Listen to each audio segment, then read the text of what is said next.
be talking to him about that. How he fishes shallow water, how he finds these out of the way. I think weren't you guys out fishing today? Kinda.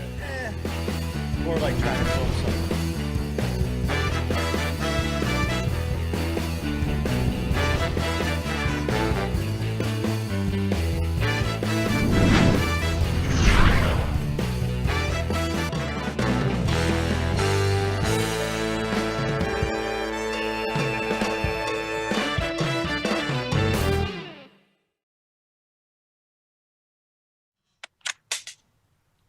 Everybody, welcome to Bass University Live. I am live tonight in a very unique location. I'm satellite. I'm up in Michigan, in Traverse City, Michigan. It's awesome. I'm able to zoom in and talk to everybody tonight and be with you guys tonight. Glad you're with us. We're going to be filming with Kevin Van Dam this week. Starting tomorrow, we're going to be doing some great instructional stuff with Kevin. So look for that coming soon on Bass University TV. And look for us live from time to time out on the water. If the wind and the waves aren't too ferocious, we'll be able to shoot some live stuff on Facebook and maybe Instagram. And you keep you guys updated on exactly what we're doing and how many 6-pound and 7-pound smallmouth we're catching up here, because it's supposed to be one of the greatest places in the world. But it's going to be a great show tonight. We have another one of my good friends, Mike McClelland, a guy that I started fishing with way back, and he and I, traveled the tournament trail together. And Mike has won and won and won again. He's done some amazing things in the lure design world, creating some amazing crankbaits and jerk baits, and he's got some new stuff coming down the pike. But one of the things that he is really amazing at, and we're going to dive into it tonight. And that's our topic for tonight, is in elite series competition, he's brought a fish to the scale more consistently than anybody else. And now I'm just generalizing. We're going to have the great Ken Duke on that's going to dive into the details of what that means. But he's brought a fish to the scale time and time again, doesn't zero, is able to catch them when the wheels are off. When things are going south, when the weather changes, when mud comes in, Mike brings fish to the scale. If you're a guy in tournament competition and you want to learn, you want to get more consistent, man, this is a great show for you tonight. Any of us that have ever gone out and tried to compete in tournaments have been in that situation. It's 2:00 in the afternoon. You're sitting on a zero. What do you do? How do you get out of that situation? How do you bring fish to the scale? Even a limit to the scale in that scenario. Mike is proven to be the best. So he's going to be with us. Stay tuned for that. He's going to be here in just a few minutes. And as always, we've got a great host of folks with us tonight. And I'm tickled back with us tonight is the great and powerful keeper of the scrolls, Mr. Ken Duke. How are you, buddy? Doing great, Pete. Thrilled to be back with you guys and looking forward to talking with Mike McClelland.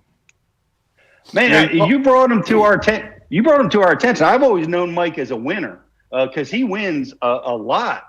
But I had no idea that he was so consistent with the stat that you brought to us. Yeah, it's interesting because it came to my attention about 6 or 7 years ago, Pete. I was thinking about it was a Delaware River tournament, and of course you're very familiar with the Delaware River out there, and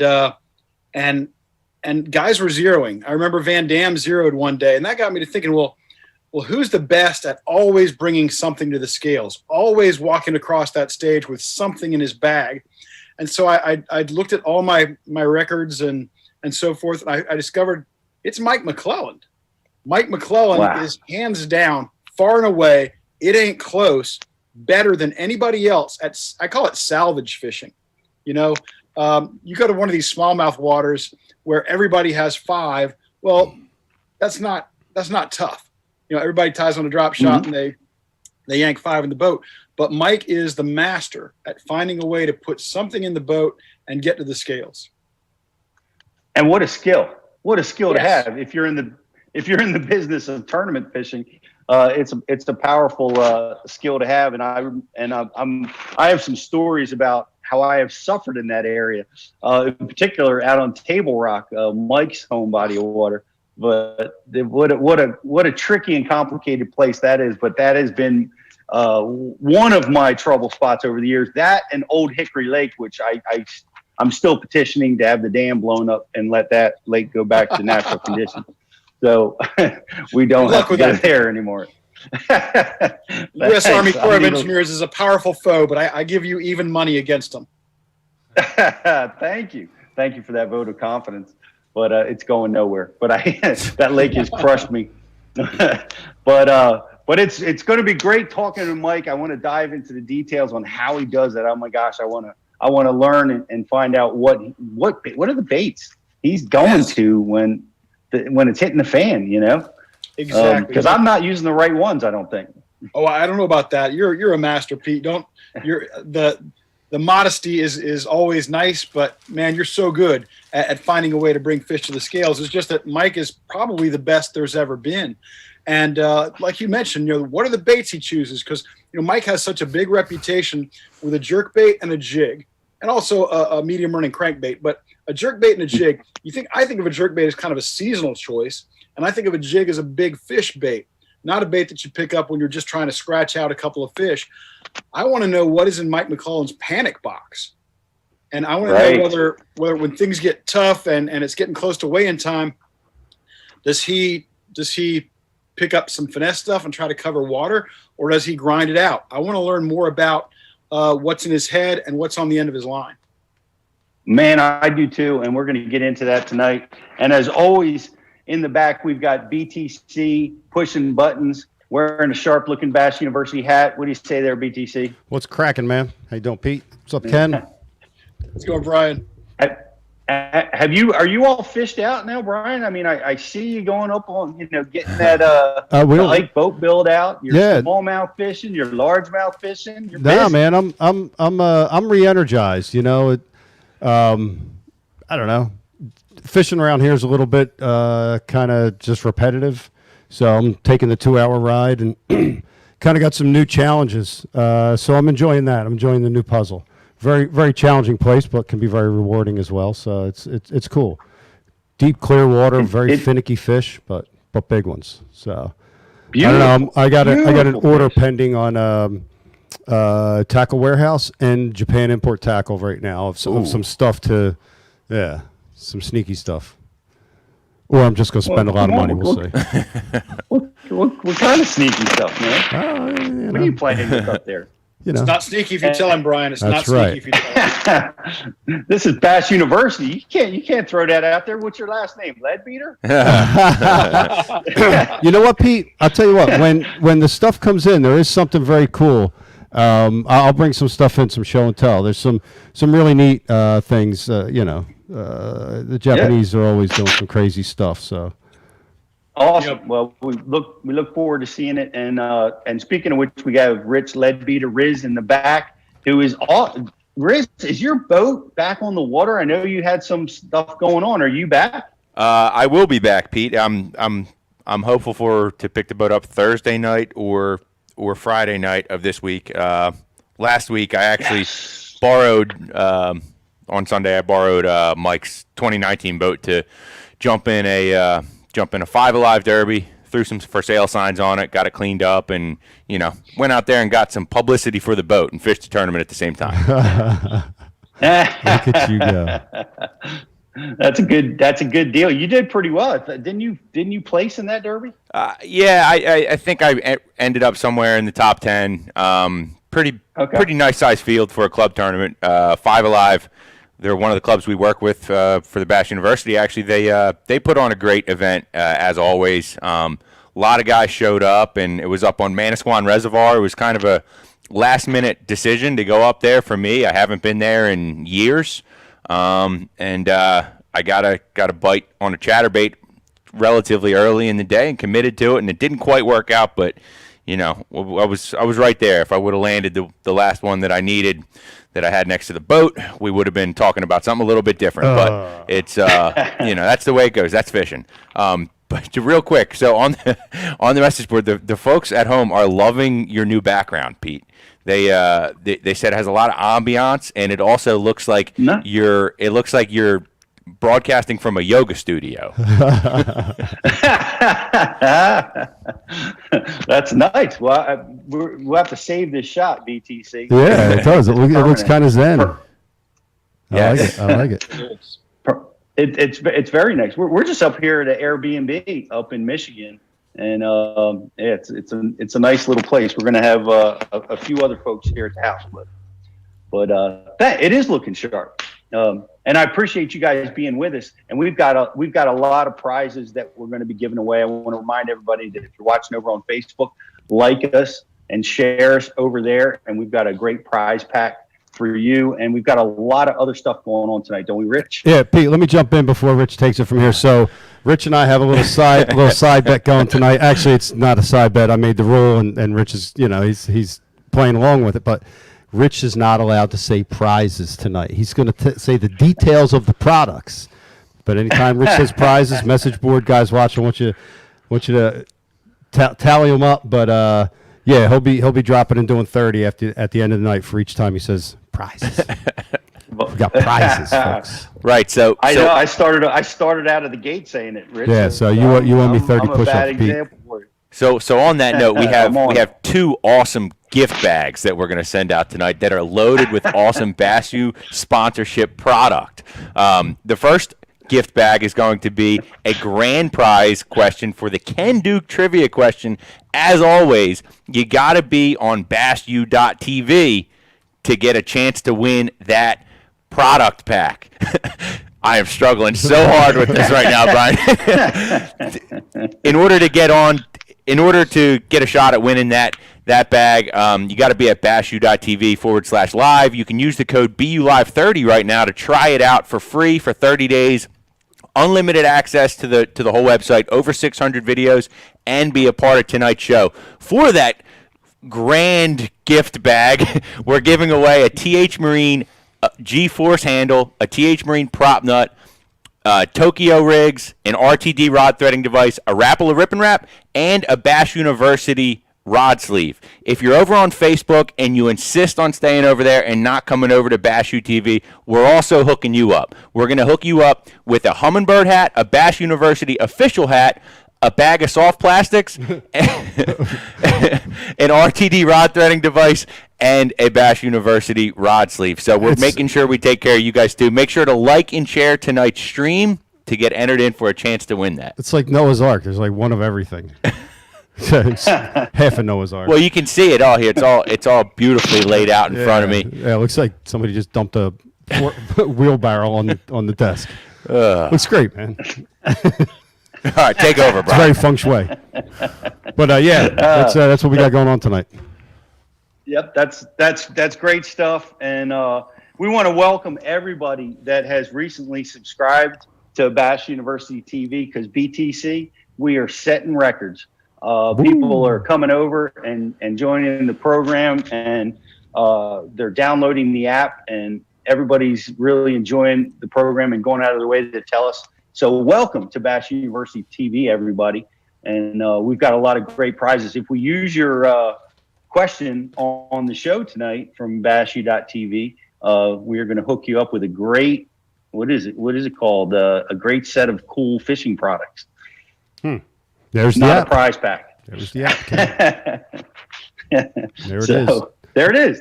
There's the app. So Ken's downloaded it. Go ahead and download the app. It's free. Go check it out. If you haven't tried Bass University, try it for free. Right now, you can do that for 30 days free. And guys, we're going to take a quick break. We're going to be back with Mike McClelland. He's going to teach us all how to get out of trouble, which is really a really difficult thing to do in bass fishing. When they're not biting, what do you do? How do you get fish to the scales? How do you get them caught that day? So go over, get yourself subscribed, check it out, download the app, come on back, join the conversation, win some prizes. I got one thing before we roll out, Pete. We're going to roll to the commercial break with a trivia question. This comes from the statistics of the one and only. That's not my notes. The great fact-finding and statistical analysis of Ken Duke. And the question is, damn it, Ken, the number of tournament days. Number of this is Elite Series only. Okay, Mike McClelland has a record for most consecutive competition days of bringing at least one fish to the scales. How many consecutive tournament days in the Elite Series did Mike McClelland bring a fish to the scales? At least one.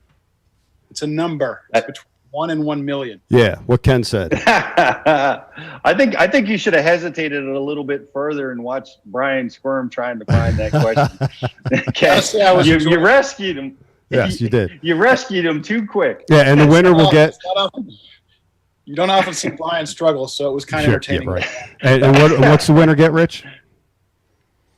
They are going to get a TH Marine G-Force handle, a TH Marine prop nut, a Bash University official hat, an RTD rod threading device, Tokyo rigs, and a Bash University rod sleeve.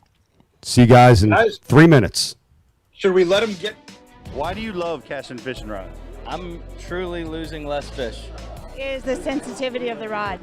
That they're made right here in North Carolina in the USA.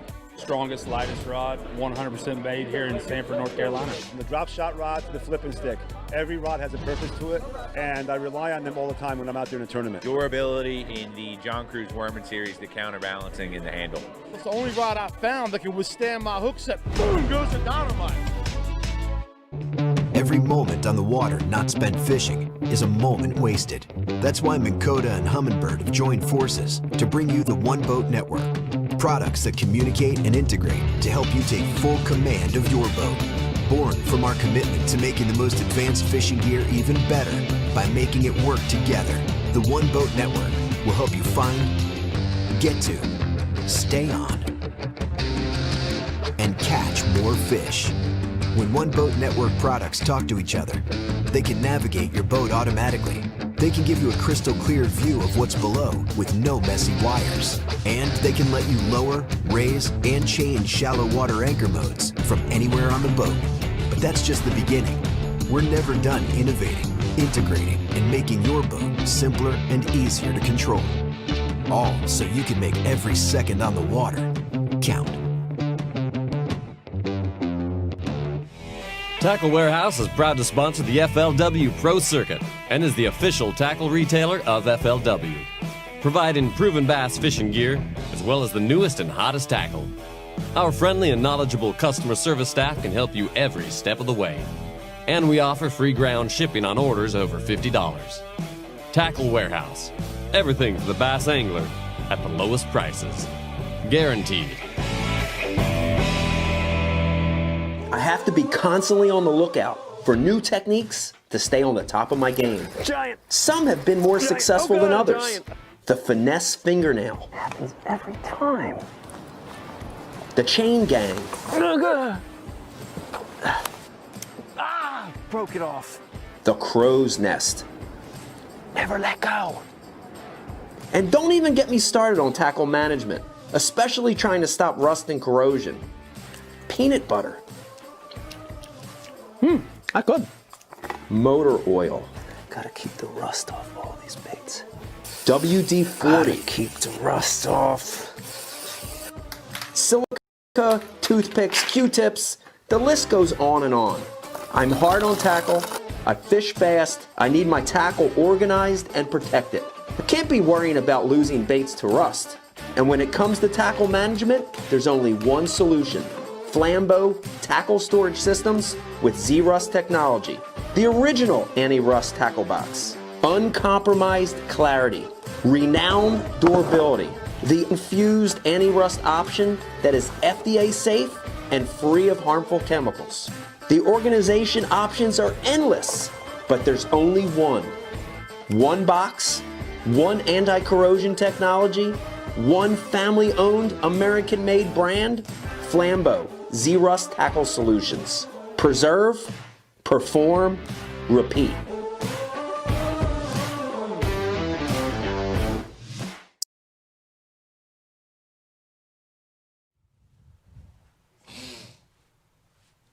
Hey everybody, welcome back to Bash University Live. What a great show tonight. We're going to be talking about how to catch fish when things are going south, and we have the best in the business at doing it. Good friend of mine, an 8-time Bassmaster Elite Series champ. Ken, he's the best in the business at this. Well, he really is, Pete. You're right. He's an 8-time BASS winner, and only 8 guys have won more BASS tournaments than Mike McClelland. And they've got names like Kevin and Rick and Denny and Larry and stuff like that, okay? So those are the only guys who have won more often than this man. He's got 4 Elite Series wins.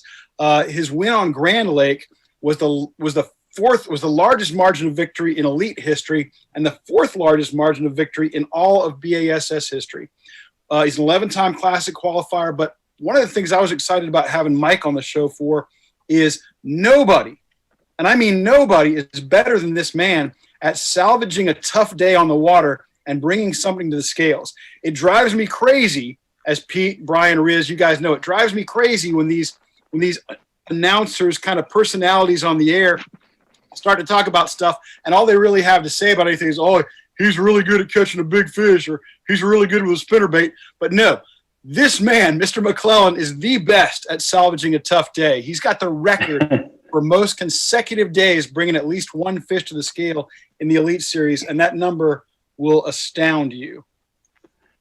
Well, we're going to dive into it, but let's welcome him here tonight, the great Mike McClelland. Hey, Mike, how are you, man? I'm really good. I have to say, Ken, you're way too kind. But it is good to hear these things again. I mean, I've had a couple of tough seasons, and it's really unique to hear these stats that you keep pulling out. And it definitely gets you fired up. I mean, I'm not going to deny it. I still absolutely love to compete. I love to fish tournaments, and just to hear a little bit of that. Every now and then, you have to go back and remember where you came from to get back to where you were. Yeah, that record is amazing. I'll never forget, we were standing in line at the Delaware River. We were in the weigh-in line, and I think Jeff Crete was there, a couple other guys were there, and one of the buzzes in the weigh-in line was that Van Dam had 0, which doesn't happen very often, of course. And I had just done the research on this like the night before because I was really curious. There were a lot of 0s at the Delaware River. And unbeknownst to you, I had discovered that you were the guy who had the record. And so I'm asking everybody there who was standing around. I was waiting for you. When you finally got there, I started saying, well, you guys know who's gone the longest without failing to bring at least 1 fish to the scales? And they're bouncing around. And then finally I looked at you, and I could see you're doing the math thinking, well, I don't think I've ever 0'd. Guys, I'm not going to throw out the number yet because I know that Riz and Brian have got a trivia question out there, but I will say this. Mike's streak of always bringing at least 1 fish to the scales lasted for 10 years, 5 months, and 4 days. Whoa. That's incredible. It is incredible, and what a testament to you. And nobody else is close to that. Nobody else is close to that. And I remember the look on your face when I told you it was you. You were very modest about it. You just kind of shook your head, and you're obviously thinking back about how you hadn't 0'd. Is that something that you took a lot of special pride in, or what was your feeling when you found out it was you? Well, actually, I mean, until you brought it up, it's one of those situations that as an angler, you really never think about not 0ing, in my opinion. Now, I do remember early on in my career, and I think this is kind of what set the stage for me to get to where I finally got to. I remember early on in my career showing up at tournament events and thinking to myself before takeoff, I sure hope I catch 5 today. Right. When I finally got past starting a tournament day thinking, I hope I catch 5, and starting the day thinking, how big are my 5 going to weigh, my whole concept of how I went about a tournament day changed. And I think that's just what flowed into this record that you've brought to all of our attention, even being something that existed. I mean, Ken, there's not very many people that have ever done the stats on the things that you've done the stats on. And it's just incredible to hear you pull these numbers out of what so many of us have all enjoyed for so long. And it's pretty incredible to think that the streak went that long. I mean, I had no idea it was actually that long. It was incredibly long, and it would go on. And and Pete, such a veteran of the game, knows how this works. I would see you guys go up to the St. Lawrence, and I'd say, well, Mike's streak's not in jeopardy here. There's going to be no trouble here. But then you'd go to some place like the Sabine River, and I'd say, okay, you got to keep an eye on this now, because the Sabine River, everybody can zero. But River treated me well, though. I know you're amazing, but everywhere treated you well, man. You're that good. You have that kind of skill set. Now here's something that I never intended to burden you with. As I recall, when the streak finally ended, somebody was asking you about it, because when your streak ended, I think I had to put out a little blurb saying, hey, Mike's streak ended. And I felt bad doing that. I mean, a lot of guys don't understand that part of doing the stats means I got to throw out the bad with the good. And I believe you said something like that was kind of a weight off your shoulders. It really was, because after you brought it to our attention, and I don't know that any of us as anglers had ever kept up with that stat until you brought it to our attention at the Delaware River. And the whole reason was, and Pete, I hate to take this away from you, buddy, but the Delaware is one of the toughest places you could ever fish. I mean, that's just. I mean, it's a world-class fishery. I love that place. But it's tough. There's no doubt. It's to go to the Delaware River and to go through what we went through as anglers, that event, and then for the streak to finally end where it did at the Potomac River, I was dumbfounded. I mean, I had made the top 50 cut. I had a really good tournament. I sat down the night before the third day, and I tried to figure the tide out. And I thought I had it figured out to a T. I'm going to tell you all straight up, I missed the tide everywhere I went that day. It was dead still calm every time I stopped. And it was the worst nightmare I've ever experienced in my life. Yeah. Did you when that happened to you, did you accidentally go and wait in the bag line? No. I mean, it's 10 years of this, man. I mean, it's got to be habit. I'm going to be honest with you. I was so upset with myself. And I knew about the record at that point. I mean, it was something that, as Ken said, it actually was a weight on my shoulders. It was like, I can't zero. You know, when the days would get down to the end, I'd be like, okay, I've got to go catch one. And that particular day, I mean, the last 2 hours, it was everything I could do to try to catch one. And I remember that particular event, we were having a special drive-through weigh-in or something, I believe. It wasn't at the normal weigh-in facility. And I remember calling either Gretchen or Danette and telling them I had zeroed, and did I even need to show up at weigh-in. And they told me I had a green pass, go home. And that's exactly what I did. I packed my bags and I went straight home. Were you thinking about it when that happened? Were you thinking about, darn it, Ken Duke, you jinxed me? No, I'm not going to say I was thinking about it until late in the day, because, I mean, once Ken, and I don't think it was very long after Ken brought it to our attention that it actually did come to an end. Wasn't it within 12 to 15 months? It was 2 years later. 2 years later. So 2 years later. It was something that I actually did think about from time to time. Like I said, I mean, there were a few tough events where I would be like, late in the day, you know, I've got to make sure I catch one to keep Ken's stats going. And that particular event. If only more anglers, and by the way, if only more women during my life had kind of thought that way, things would have been a lot better. But I love it. I love it. You were thinking about the stat there, but I only made you aware of it because I thought it was so impressive, and I think your skills are so impressive to have pulled that off. Just really amazing to do that. You know, people who fish tournaments can appreciate that. Well, from BTC that we got a winner. We got breaking news, Rich.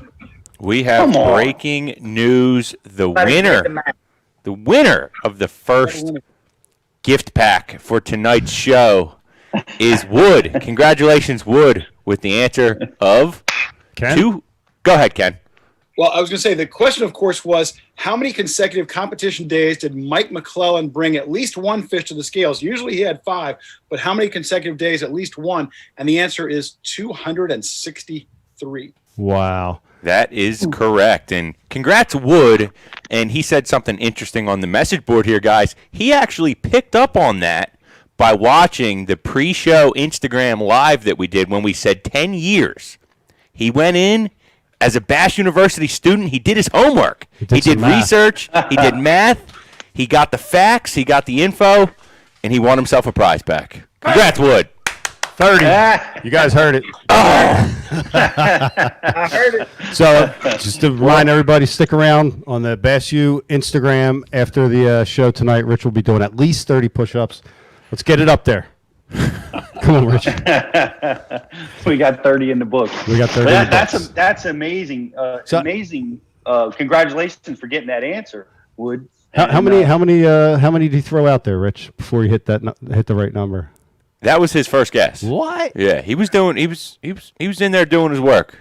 Scouting. Wow. Yeah. Ken, what do you make of that? Ken, these guys are impressive. I've really grown weary for the Bass U crowd here. They're getting my trivia questions too easily. My next one is going to be, when were smallmouth bass first introduced to the state of Florida and in what county? Ooh. Go with it. If you know that, you're sicker than I am. How about that? Wow. Go ahead, Ken. Rattle it off, Ken. Let's start it now. Yeah. Go ahead. Say it one more time. Okay. When were smallmouth bass first introduced to the state of Florida, and in what county? It failed. Every one of them died. But 3 times through the years, they tried to stock Florida. They tried to stock smallmouths in the state of Florida, and this was the first time. What county? Yeah, nobody's going to get this. If anybody gets this, they're reading over my shoulder. Man. Yeah, somebody's going to get it. Either that, or either that, or Ken's on the message board. He's got his phone in his lap, and he's Ken's loaded with RTDs right now. Multitasking. Ken, who is second to Mike McClelland? Did we lose Ken? We got a frozen Ken dude. I thought I froze. Oh, he's happy. We did. It's a great happy Ken Duke we got. It's a fantastic Ken Duke. Oh, there he is. And I think of a jerk bait as more of a seasonal kind of bait, a colder weather bait. And I think of a jig as a big fish bait, although you do a lot of finesse jig fishing. Do those baits figure into that streak of always coming into the weigh-in with a fish? Are they part of your, I don't know what to call it. I know Mike Iaconelli calls his a panic box. Do you have a panic box, and what's in it? I'm going to be honest with you. A panic box to me has really never existed. And I know that sounds crazy, but, early on in my career, it was all about getting checks. It was all about just trying to figure out how to be competitive. And then as time went on and I finally won my first couple of events, it dawned on me it didn't have anything to do with the number of fish that I caught during the course of a day. And I can remember the dock talk. I can remember showing up to tournament events early on in my career and hearing guys talk about getting 15, 20, 30, 40 bites. Guys, I didn't grow up in places that was something you accomplished on a daily basis. I mean, I grew up at Table Rock Lake, Beaver Lake, when they were at their probably toughest. I mean, it was a grind just to go out and get 5 to 7 bites a day. So that's kind of how I cut my teeth fishing. So as time went on, it was more about, how do I become competitive? And then once I won, it dawned on me, it isn't about how many bites you get. It's about the quality of bites you get. And, it was one of those deals that I really carried forward through my career, was just putting the baits in my hand that I had confidence with. And Ken, you brought it up. I mean, a jerk bait is something that I love to throw, and it is somewhat of a seasonal bait. But the one thing that I think I have learned, and the one thing that I think the public has been exposed to over the past 5 to 7 years of watching Major League Fishing live cup events and the way anglers approach things, is simply the fact that a jerkbait isn't necessarily a 2 or 3 month of the year bait. It was truly a bait that anglers use in their arsenal almost 12 months of the year.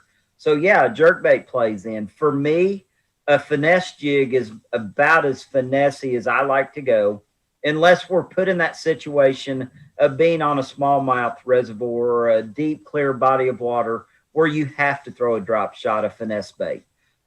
Swim baits are, when we first got, I guess, the world started getting introduced to swim baits, it was something that fascinated me. I mean, it was something growing up as a kid that I did a lot of. I white bass fished and I crappie fished, and basically all we did was take those same baits that as a kid that I used to fish and increase the size of them. You look at the old sassy shads and the little curl-tail grubs that we threw as kids, and basically when swim baits, Big Bite makes such a phenomenal line of swim baits now. There's something in my box at all times that I feel like if I've got to get finessey, I don't necessarily have to go to a spinning rod. I just go to the right application for whatever lake that we're on, and unless it is just one of those extremely deep, clear bodies of water, or one of those places where you're going to have to win with the spinning rod in your hand. Ken, I want to go back because I asked a question and you froze up on us. I don't even know if you knew that you froze, but who finished second place to Mike McClelland? I'm sorry to say I can't tell you that, Pete. I don't know. But I can tell you that nobody's within shouting distance of Mike. That's why I stopped paying attention. Now I've got some other questions for I can't say it. Only Riz can say prizes, but I've got some other questions for prizes later that do involve the limiting out every day for a season. So we'll have those a little later. But awesome. But Mike, Pete raised this point, and you alluded to it in your answer a moment ago. You talked about growing up on Table Rock Lake, deep, clear, tough. How much of growing up on Table Rock has made you so resourceful? I think that's been a really big part of the reason I have become so resourceful and so versatile as an angler. The one thing that I guess I missed growing up here in the Ozarks, other than the few occasions of fishing early on in my career on the Arkansas River or possibly Grand Lake at one point in time, it didn't have submergent vegetation, but it had, emergent vegetation, was I didn't get to grow up fishing grass. But as far as fishing rock and wood and contours and all of the things that I had to learn to do so well, and the things that, mapping today has made so easy for all of us. And the fact that we've got, Garmin Live Scope today where we can see fish out in front of us. There's so many different things that have changed. But growing up here in the Ozarks really did make it a big part of, I think, my abilities to fish through those tough events. When you look at people like Kevin and so many of the great northern anglers that we have on tour with us, when those guys go fishing, they expect to catch 40 or 50 bass a day. Yeah. I mean, I didn't grow up in that era. So when I showed up at a body of water, as long as I could get 8 or 10 bites a day, I was always happy. And it kept me from looking for the mother lode in a lot of cases. And it may be a little bit of why I struggle with the new format on the Bass Pro Tour. But whenever I'm able to just go fishing, like we do in the Cups with no practice, I really think I'm very resourceful and pretty versatile in those aspects. Go ahead, Ken. You also talked about confidence baits earlier, and obviously you're a master with anything you pick up, but you have got such a big reputation with the jig, such a big reputation with the jerk bait. When times are tough and it's an hour and a half before weigh in and you really don't have much to show for it, is there a type of structure or cover that you like to go to, maybe because of your background and growing up on Table Rock? Are you likely to search out a bridge? Are you going to look for points? What do you do to try to salvage a tough day? You hit the nail on the head right there. And to me, points have always been my biggest focus. Now, that point doesn't necessarily have to be a visible point coming off the shoreline. A lot of times that point is an underwater point. It is a turn where a river channel hits, an underwater ledge. But points to me have always been what I've focused on. Growing up fishing here on Table Rock and Beaver, I grew up spending a lot of time with my uncle who guided here on Table Rock. And And his main focus, whether it be guiding or if he was in any kind of a tournament competition, was always what he called feeder points. I don't know if you can really truly equate what makes one point a better feeder point than another, but in my opinion, points as a whole, they have everything that fish are looking for. It's generally, you've got a longer piece of land coming out into the body of water. You generally have some kind of a channel transition that helps create that point. So you've got deeper water close. And anytime I get in a bind, I'm going to look for a point. It may be a little bitty rock point sticking off a riverbank or whatever it may be, but I'm going to look for points whenever ever I get in trouble. Well, you have a great record, Mike. I have a record on Table Rock as well for the most zeros in a row in competition. Holla. A record's a record, Pete. That's right. Hey, you take what you can get. I'll never forget the tournament it was when we would fish for 3 days. The whole field would fish for 3 days. And what a treat that was for me because I wasn't catching anything. So I had to go out a third day and continue to suffer. But you would catch like 20 fish, but they had the 15-inch limit. And I kept, of course, you know how it is at practice. They're 15 inches and they shrink up a half an inch on Derby Day. But that is a tricky lake, and I can understand, where your skill set came from and how you developed it there. But do you want to make a comment on that, Mike? Just going to say it's interesting you brought up the 15-inch minimum because when I was just getting started, really serious about fishing, was when they made the decision to go from 12 inches to 15 inches on Table Rock. And there were a number of years that it was like almost impossible to catch a keeper on Table Rock. But once it finally took hold, once the game and fish, did what they wanted to do, it has made Table Rock one, in my opinion, one of the most incredible fisheries that we've got across the country today. Yeah, I would agree. In my recent trips out there, it really has shined. And but when you're out there, when you're battling a pattern in your mind, like when is it? And everybody asks this question: how long do I stay? How long do I continue? But when you're trying to win a tournament, trying to do well, when do you pull the plug and say, you know what, I need to get a fish in the boat? That to me is the difference in winning and just drawing a check, Pete. I mean, it really is. I mean, typically on a lake like Table Rock and a lot of lakes that I've won on, the reason I've won is because I have stayed focused and dedicated to the pattern that I chose. Now, did I have to change sections of the lake? Yes. Did I have to make adjustments based on wind and various things? Yes, but I never try to pull the plug to the extent that I'm completely going away from what I thought was my number one game plan to win that event just to go salvage a day. I'm not saying I've never tried that, but I mean, the ones that I've won, it's never been because I made a major change. I stuck through the number one game plan, and it always just worked out.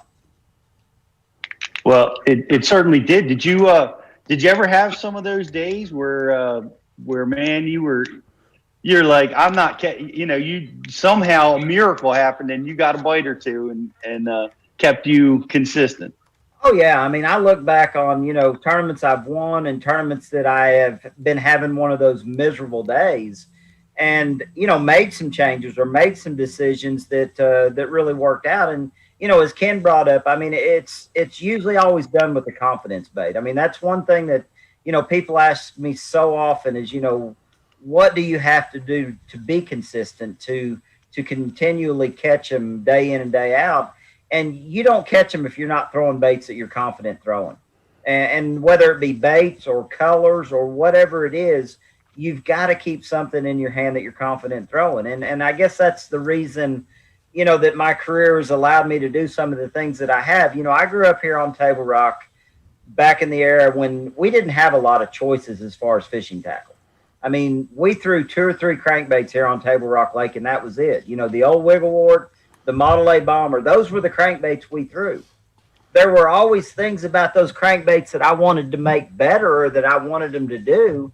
And having the opportunity to work with companies like Spro has given me that opportunity to develop, the rock crawler series. I mean, we've got the 50, we've got the original 55, and we've got the 55 MD now.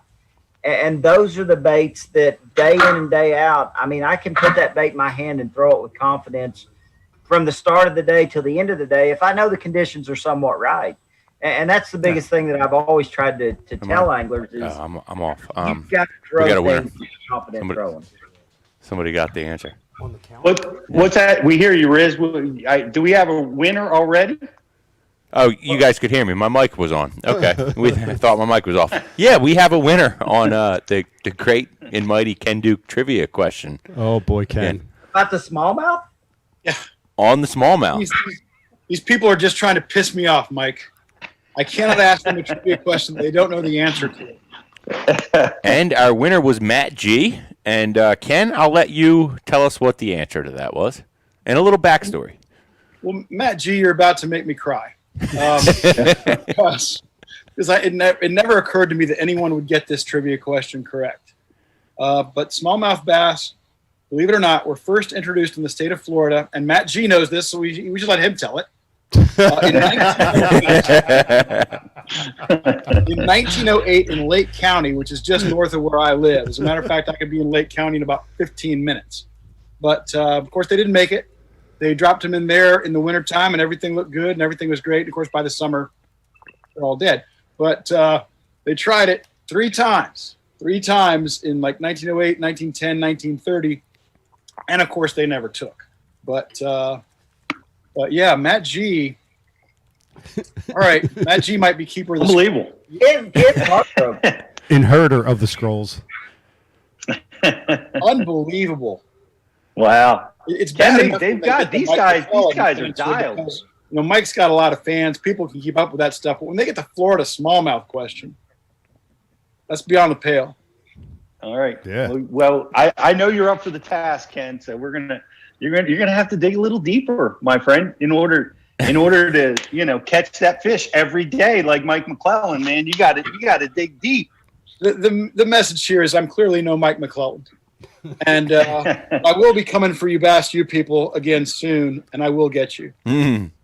This is definitely a record, though, Ken, for taking the longest for our subscribers to guess. I mean, normally it's pretty quick. This took a while. Did you tell him when somebody guessed 1908 fairly early? Riz, did you tell him that was correct? I did not. Lips were sealed. Just damn. That's all I got. Rich, do we have, speaking of Bass U subscribers, do we have any subscriber questions? We sure do. We have some great questions, Pete. Jared on the message board wants to know, Mike, when you're throwing swim baits for your confidence baits, what's your go-to size day in, day out? I think day in, day out, a 3.4, something along that line is probably my day in, day out confidence swim bait. I mean, when you really think about, the forage that pretty much any body of water you go to, I don't care if you're down south, up north, I've caught them this year in every event that we've fished on a 3.4 big bite pro swimmer. I've caught them on my or my 4.4 finesse swimmer. I mean, it's one of those sizes in my mind that is going to catch one anywhere you go. Now, you start talking about big ones. I mean, we're talking 5 to 7 inch swim baits then, something like a suicide shad. But, day in, day out, 3.5 inches is the way to go. That's I started fishing swim baits out on Table Rock. I remember we were out there and the swim bait craze was just hitting us, out on tour. The guys from the West Coast were bringing it, and I learned the hard way about swim baits because, boy, you really got to know. You got to know when to put it down.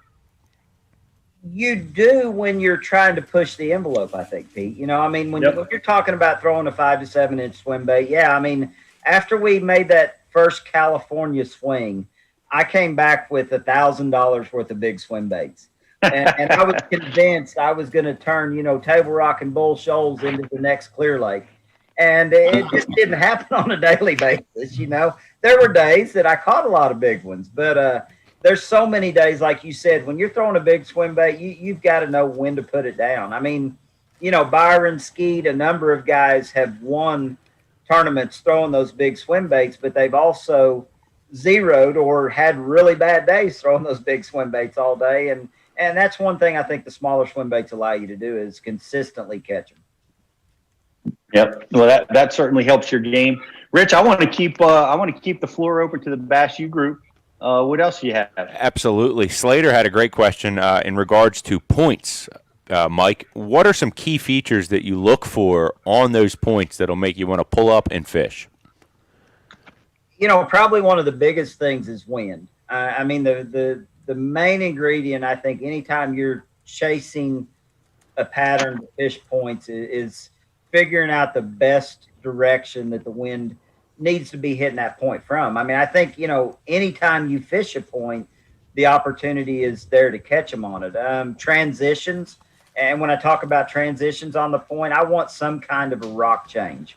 I want timber meeting gravel, or I want big rock, chunk rock meeting gravel, some kind of a transition. And the other thing is I want a point that has deep water access or a deep drop close to it. It doesn't have to be, off the end of it or off a particular side, but you want that point to have some deep water access really, really close to it. And that's what enables those fish to pull up and move up and down and feed so effectively on those points. So those are probably the keys. I mean, every lake varies because of the, whether you're fishing bushes or rock or wood or whatever it may be. But, points to me are the main ingredient for a lot of my success. We've seen it. We've seen it with the football jig. You kind of dominated with that for a little while, and that was pretty awesome. You won like back to back with that jig. The big thing about the football jig is it was one of those things that kind of got really. I mean, it was exposed here in the Ozarks. I mean, fishing the deep clear lakes like we always had. We had fished a lot of various jigs and a lot of various types of baits, but when Jewel Bait Company first came out with, those heavy cover football jigs, it was a bait that we just as anglers really had never put in front of the fish.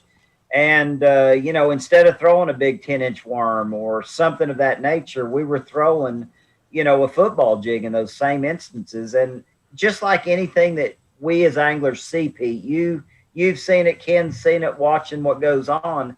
It seems like anytime there's something new that hits the market, there is a craze. And, I'm convinced these fish get educated way faster than we give them credit for. Greg Hackney told me we put them on a pedestal way too much sometimes. But I really believe they get educated. They get used to seeing the same baits over and over. And anytime there's a new bait that hits the market, it's going to be a player for a while, and you better pay attention to a new craze when it comes around. Mike, you're bringing two great points together. You were talking earlier about confidence baits. Now you're talking about, Pete brings up the introduction kind of the football jig. How do you develop confidence in a bait? What's your process for learning a new bait or technique? I think the biggest thing is it's time on the water and making sure that you get out and learn how to throw one of those baits. I mean, the biggest thing for me in the football jig is I spent a lot of my early career throwing a Carolina rig. And that's pretty much what all of us here in the Ozarks were doing. I guess it would have started back in the early 90s, maybe late 80s, of throwing the Carolina rig. And everybody, I don't care where you went on these lakes, everybody was throwing a Carolina rig. And early on, it was incredible the numbers of fish you would catch on a Carolina rig. It didn't matter what type of bait you Carolina rigged on it, whether it be a lizard, just a do nothing worm, a finesse worm. It didn't matter. You caught fish. And I think what happened when someone finally brought that heavier, 3/4, 1 ounce football jig to the scene, where we could get to those same depths that we used to fish with a 3/4 and 1 ounce Carolina rig, it was new to the fish. So just being able to make that adjustment and learn how to fish a specific type of bait is the big thing in my mind. And being willing to make the change and putting down something you've got confidence in to try to develop confidence in something new. How tough is that? I mean, you hear about some guys who, okay, I'm going to learn the football jig. The only thing in my boat today is going to be jig rods and football jigs, and I'm going to fish all day with just this. Are you one of those guys, or do you just gradually work it into the mix? I think that's probably as good a way as you can go about it. I mean, when I look at the learning process for me over the years, I mean, you know, I thought initially when the Carolina rig really first got started talked about, I thought it was one of those baits that should have been illegal. You know, it just didn't seem right. But I made myself go out and throw a Carolina rig and realized how absolutely unbelievable it was. And the same thing plays, you know, when you want to make your mind up to learn to catch them. I mean, I remember when I was first introduced to jerkbait fishing, it was here on Table Rock Lake. I was probably 16 years old. I was fishing a draw tournament, drew out with a gentleman by the name of Jim Brettlinger, one of the most phenomenal stickbait fishermen there's probably ever been on Table Rock Lake.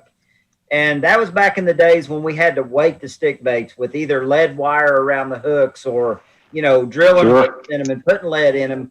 But after I fished that day with him, I mean, I was absolutely obsessed with jerkbaits. And I mean, for months, all I did was learn how to fish a jerkbait. You know, unfortunately, it was the time of year you could do that.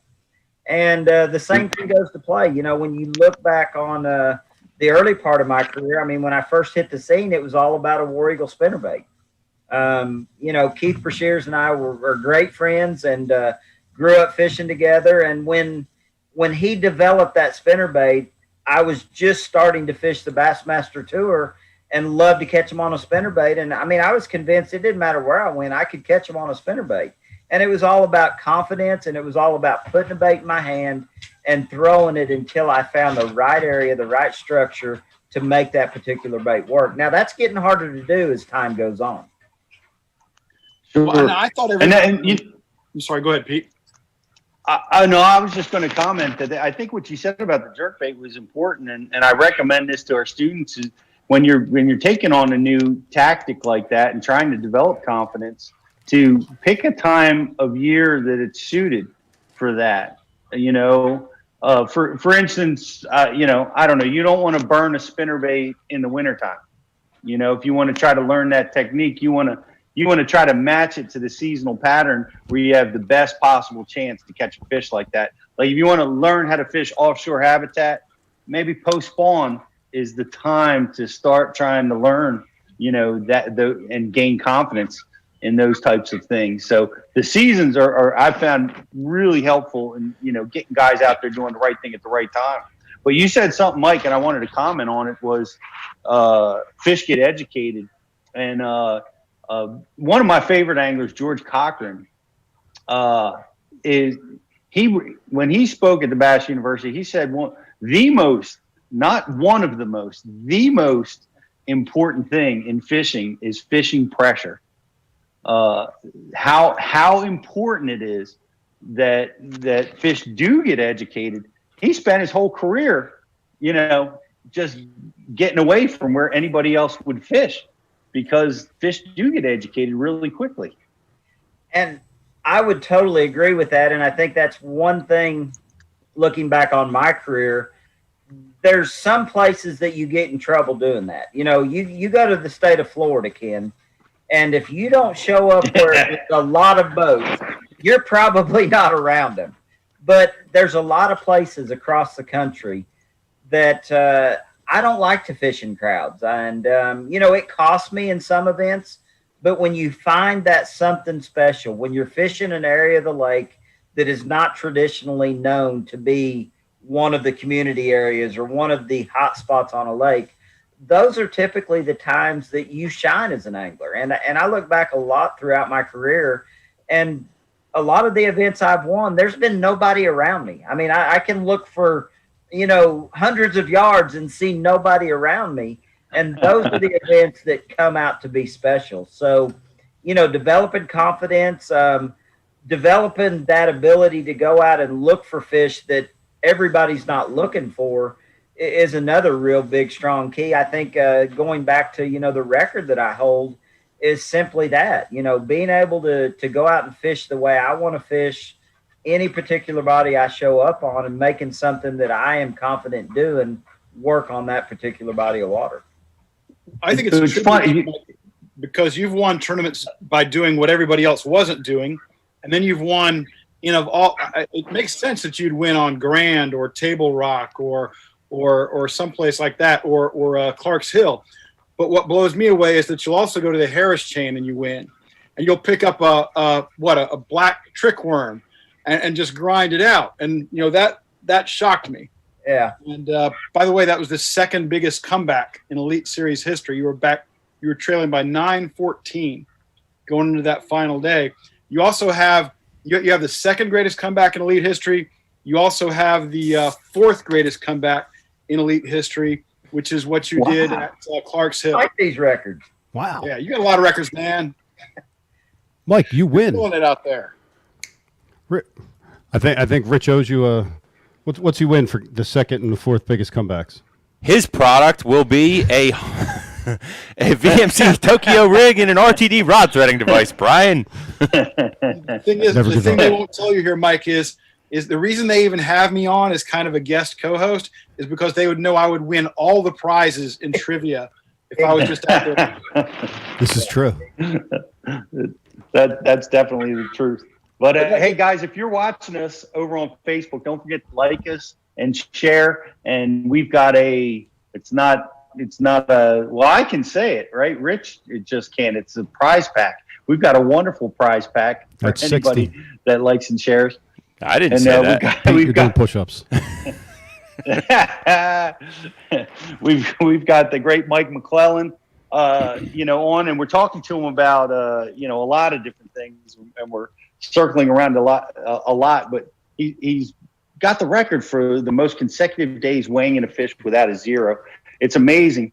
And I remember I never thought about zeroing like you, Mike, except for the darn classic. The classic got me, I mean, I don't know how you fished, but my first classic, I was like a deer in the headlights, and I had to come across the scales with fish, and I worried about zeroing, and it was the downfall of my classics for sure. Yeah, and Pete, I believe you and I fished our first classic together, if I'm not mistaken. It was the 97 Classic at Birmingham, Alabama. That's right. I was right there with you, but for some reason, I had the Steve Price, one of the most well-known riders for bass at that time, in the boat with me the first day of the Classic. And, Steve didn't know anything about me. I didn't know a lot about Steve. And I let that influence of Steve absolutely get to me that first day. He told my parents at the end of the day, he's like, your son was the biggest wreck I have ever watched fish a Classic day in my life. And it was a train wreck. I mean, I would go trolling up to a boat dock, that I wanted to flip and crash into the dock. I mean, I would overrun spots I wanted to fish, and it was just a nonstop comedy all day long. And I mean, who is this kid, and I'd had some success the year before, but I mean, he had to have been shaking his head at the end of the day for sure. Well, Mike, you gotta settle down, Mike.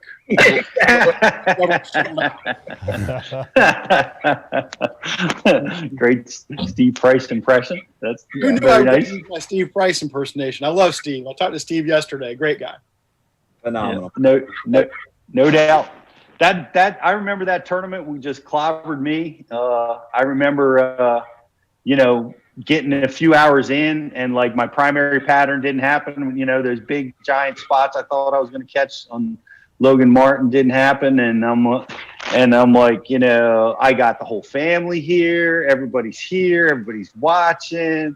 I grabbed up my shaky head rod, and I went and scrounged up of 7 pound limit of spotted bass, that I knew that I could catch. But it, that hurt me. That hurt me. And I think it's important, if you're going to try to win tournaments, to not lay up most of the time. And I definitely feel like, that is the reason that I have been capable of winning the number of times I have. I mean, the first 2 or 3 wins I had, it was just absolutely, I don't want to call it beginner's luck, but it was just absolutely stubbornness. I mean, when I showed up at those first 2 events, I never laid a spinnerbait down from the day I made my first, or from the time I made my first cast till the time I quit at the end of the day. I mean, I literally never laid a spinnerbait down. And that was back in the day when they weren't as educated. And as long as you covered enough water, it happened. Today, you've got to be so much more resourceful. And I look at what Iaconelli does with his panic box. I mean, watching live over the last 2 or 3 years and seeing how some of these guys adjust, and Mike is a perfect example. I mean, I have seen him go from having a just horrible day to pulling something out of that panic box and making it work. But generally, it doesn't turn into a W. It just salvages the day.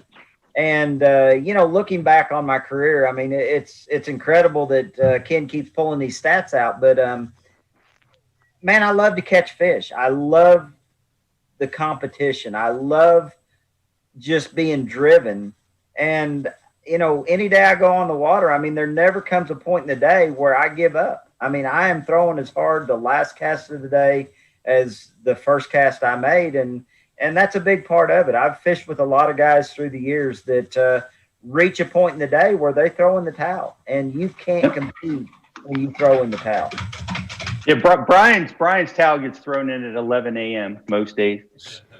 I wouldn't say most days, but hey, it is what it is. When the writing is on the wall, read that writing and adjust accordingly. Go to the diner. Go to the diner. Go to the. We love it. I get the call from Brian the Carpenter, and I'm like, I want an update on the tournament.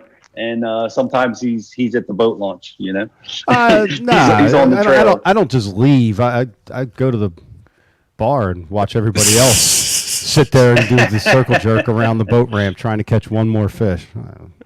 Whatever. Hey, Rich, let's shoot Mike a few more questions from Bass University Group. Absolutely. Stephen Valley wants to know, Mike, have the new electronics changed the way that you approach tournament fishing? Without a good question. doubt. I mean, the thing about it with the technology, in my opinion, that Garmin's came with the new live scope, the Panoptix was the original version. Going back to the last event I won on Table Rock Lake in 17, it was an open here on Table Rock. I had practiced for 3 days, beating the bank, throwing a jerkbait, throwing a Spro rock crawler, and catching a limit wasn't an issue, but catching a good one was. And late. Well, it wasn't late. It was early in the final day of practice. I pulled up on a stretch using my electronics graphing. I was using my mapping. I was using my 2D sonar, my side scan, and I started seeing a lot of bait and a lot of fish really high in the water column. When I threw my trolling motor in the water and started visually looking at these bait schools and fish on Panoptix, I encountered something I had never experienced in my life. I mean, for years on Table Rock, we knew fish suspended, and they were the hardest ones to catch. But with the use of Panoptix, those fish that used to be hard to catch were the dumbest, easiest fish in the lake to catch. I spent my 3 days of tournament on a stretch 200 or 300 yards long and caught them until I was tired of catching them, until the final day. The wind shifted directions and it made it tougher. But, I mean, it was incredible the numbers of bass that were there to be caught using live scope or Panoptix as it was then. And, it's totally changed. I mean, not just the live scope, the forward view, the side view, the clear view, but the mapping. I remember growing up here on Table Rock, as a kid having those topographical maps, and I would sit for hours and study a topographical map, trying to learn how certain creek channels ran and how a point laid out. And when mapping was first introduced by Navionics, it completely changed my perspective of how I fish a lake, because it's all right there in front of us now. And, the fact that we've got quick draw features on our Garmin units now, I can go to a body of water that doesn't have any mapping, and I can map an area in no time. So, yeah, electronics have completely changed the way we all as anglers have fished. You look at what Justin Lucas and Josh Bertrand did this last weekend at Lake Erie. I mean, they don't catch 50% of the fish, in my opinion, that they caught without Garmin Live Scope. And it's completely changed the face of fishing. And that's a great question, and even a better answer, Mike. It definitely is revolutionizing the things that we're doing out there, and we're seeing forward-facing sonar is dominating everything, in the last few months. But Ken, do you have a question for us that you'd like to share? I do have a question, Pete. Since I cannot stump the Bass U audience, I'm going to try to stump the folks here on the show. That's right. We don't have Google. That's how desperate it's gotten. We're talking about bringing fish to the scale, and nobody does it better than Mike McClelland. But this question, correct answer does not involve Mike McClelland. I'll give you that hint right now. But catching a limit every day for a full Elite Series season is something that about 15 guys have done through the years, okay? Wow. About 15 guys have caught a limit every day they competed for an entire Elite season. But only 2 guys did it more than once. Let's see who can name either of them. One guy has done it 3 times. I have to throw my buddy Jeff Creed out there, because of anybody I've ever fished around, there's nobody in my mind that figures them out and catches them quicker than that man. It's incredible. That is an absolutely fabulous answer, Mike, except for the fact that it's incorrect. But I will tell you this, Jeff Creed was the first guy. In 2007, Crete became the first guy to limit every day for a full season. Wow. So he did do it one season. Did it once, yes, okay. but only once. And, the man is a master for going out there and putting 5 in the boat, as of course you are. Ken, is this on the elites? This is just the elites, okay. Yeah. This is just the elites. And I'll tell you that of the guys who did it more than one time, one is retired, and one did it 3 times, and he is no longer fishing the elites. He's competing with Mike. Yeah, he's filming with Pete. He's not filming with Pete, to my knowledge. I mean, I don't think this guy's filming with Pete. I thought Kevin was filming with Pete. Yeah. Yep. I'm guessing Dollar Bill Lowen. Oh. No, which is interesting because, Mike was talking about how table rock was such a factor in him developing his skills and ability to go out there and catch him every time. So you'd think that Bill Lowen could limit out every day if the limit was 10, because he started on the Ohio River. Where you don't even have to bring him, you don't even have to put him in the well. You just have to tell him which one you caught. I caught Bob. I caught Jerry. I caught Ed. Tell you the weights. It's not Bill Lowen. It's tough out there. Not Bill Lowen. It is not Dollar Bill. And one is not fishing, right? It is not Kevin Worth. Huh. One of these days, I'll have to tell y'all one of the funniest story I ever heard, funniest joke I ever heard at a Bassmaster Classic weigh-in the media center after was at Kevin's expense. Okay. Story for another time. Any hits here, Ken? I think, one of the guys was a rock solid, consistent guy, also from the state of Arkansas, who is now retired. And I bet that's enough to put Brower. It's Brower. It's not Brower. George Cochran? No. George never fished the elites. Really? Nope. He went to FLW the year the elites were introduced. I'm going to tell you the guy who did it twice. Bogosian. Because what's that? The guy who did it twice was Scott Rook. Ooh. Oh, wow. Really? Rook did it twice, and Rook was money as far as qualifying for the Classic and things like that. Oh, my gosh, he was money. Huh. The guy who did it 3 times, I think, is going to shock you all. It's going to shock you all. He's from Florida. Roland Martin. Roland never fished the elites. He said he's retired now, or he's fishing? No, he's not. He's competing against you, and he's from Florida. Terry Scroggins? No. Bobby Lane. Bobby Lane. That makes sense. Really, to me, I don't think of Bobby as a guy who goes out there and gets 5 every day. No, he's big fish Bobby Lane. Bobby Lane goes out there and gets 5 every day. No or back kidding. when 5 meant something.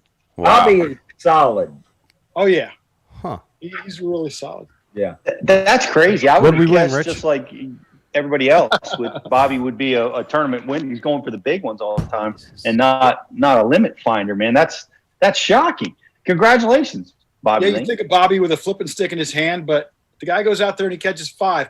And 3 different seasons he limited every single day, which is outrageous. Hey, don't let Ken Duke fool you for what he just said there, because I have seen Bobby Lane in Florida and a lot of places that you would never expect to see him with a spinning rod in his hand. Yep. I mean, that guy is not just all about a flipping stick. He can get it done in a lot of different fashions.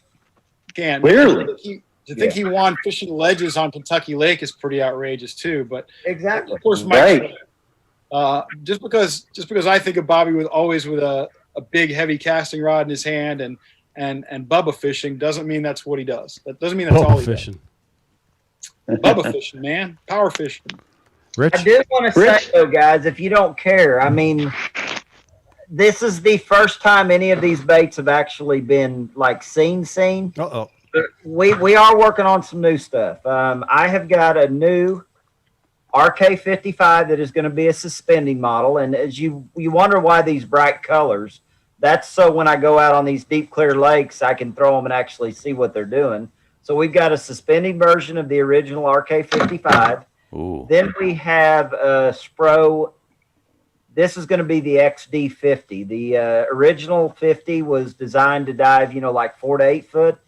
This new XD50, same 50 body profile, is going to be a bait that should get to that 10, 11 foot, maybe 12 foot range. We haven't completely finalized it. And then we have a new McStick 110+1 and a 110+2 coming as well. So, nice. Even though I haven't been busy maybe catching a lot of bass lately, I have been busy working on new products. Like I said, I'm working on a new wobble head with a Gamakatsu that is going to come featured with my G-Finesse hybrid worm hook that I developed for them. And, we're also working on some new swim bait heads with Big Bite right now. So a lot of exciting things in the upcoming months for everybody to keep their eyes out for. I'm loving your G-Finesse We worm. love them. I throw that with a swimming worm all the time. Cool deal. We love the baits from Spro. Spro's participate in the Bass University, and we love when they get involved and join us when we have our on-site classes, and the products that you're making are amazing. Yeah. We've handed out a lot of rock crawlers and McSticks over the years at Bass U. I know that for sure. Absolutely. Speaking of amazing, let me ask you this, Pete, real quick. I want to send a shout out to a buddy of ours, Darren Brooks. You know Darren, right, Pete? Riz? Yeah. Darren pours some of his own jig heads and such, and he makes a really good wobbling Ned head. Very cool. Yeah. Shout out to Darren Brooks's wobbling Ned heads. Biodegradable. Yeah. Wobbling Ned. Eco-friendly Hey, Mike, wobbling Ned heads. Carry on. Your McStick is a great bait. I'm fishing with another jerkbait guy tomorrow. You've heard of him, KVD. Yeah. Is there anything you're curious about the way that Kevin fishes a jerkbait, or something that interests you that we can talk to him about tomorrow? Yeah, definitely. The big thing about Kevin, and I've quizzed him a lot about this, and it's funny you bring that up because, Kevin has developed a lot of awesome baits over the years. There's no denying it.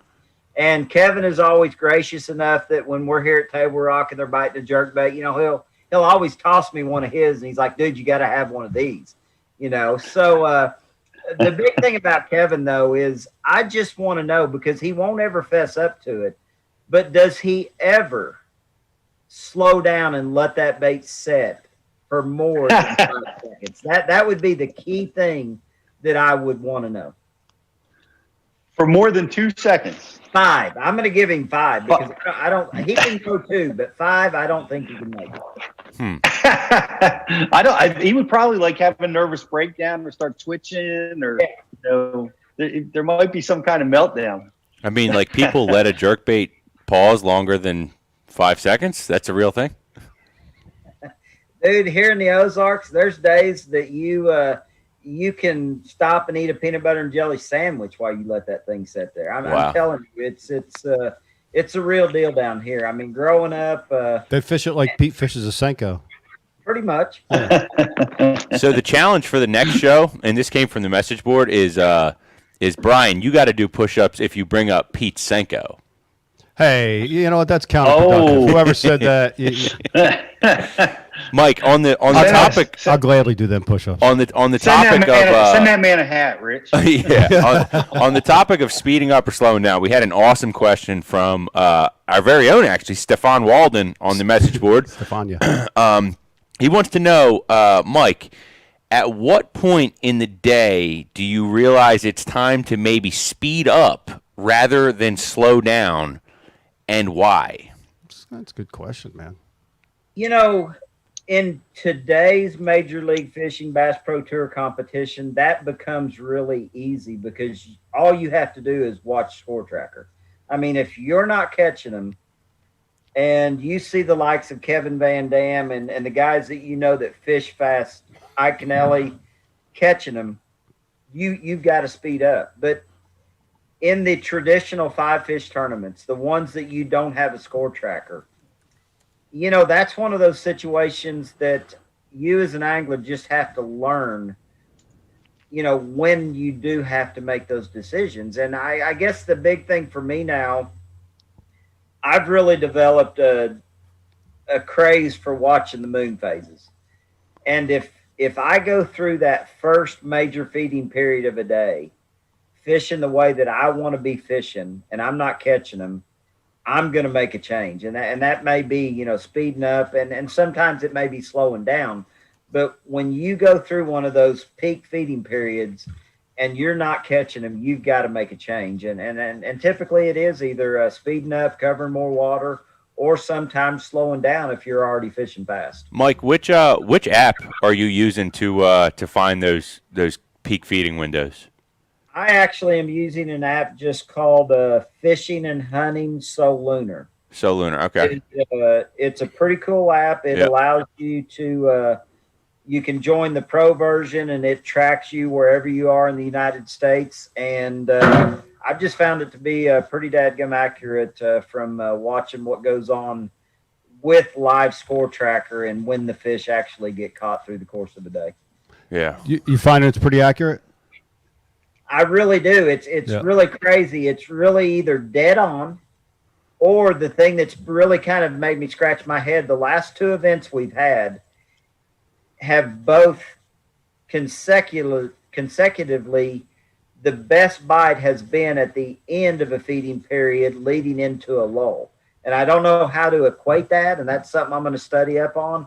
But for the most part, they are pretty dadgum accurate across the board. Mike, would you say that a body of water with a tide similar to that of like the Delaware River or the Chesapeake Bay, where, you know, the influence of the tide has a lot to do with the bite, is that kind of an equalizing factor for the, you know, for the legitimacy of the solunar phases? Or the whole thing about the solunar phases is they tie directly to the tide.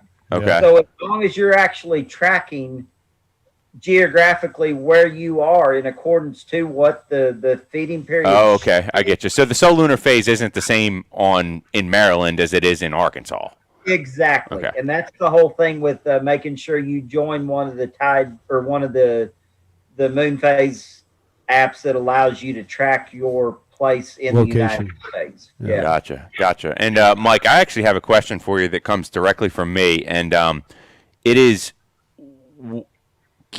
there anything you could advise on how to speed up the process of overcoming because at the beginning of the show you said when you first started you'd go out and your thought process would be, I got to get 5. I just want to come in with a 5 fish limit. And at some point that transitioned into, I want to go try and catch the biggest 5. What kind of helped you transition into, I need to catch 5 big ones rather than I need to just go catch 5? Because I think a lot of our subscribers and people watching can probably relate to the earlier rather than the latter of, I feel like I need to just go out and get 5 and hopefully they're the right ones, not I need to go out and get 5 and make sure they are the biggest ones. Talk a little bit about that mindset.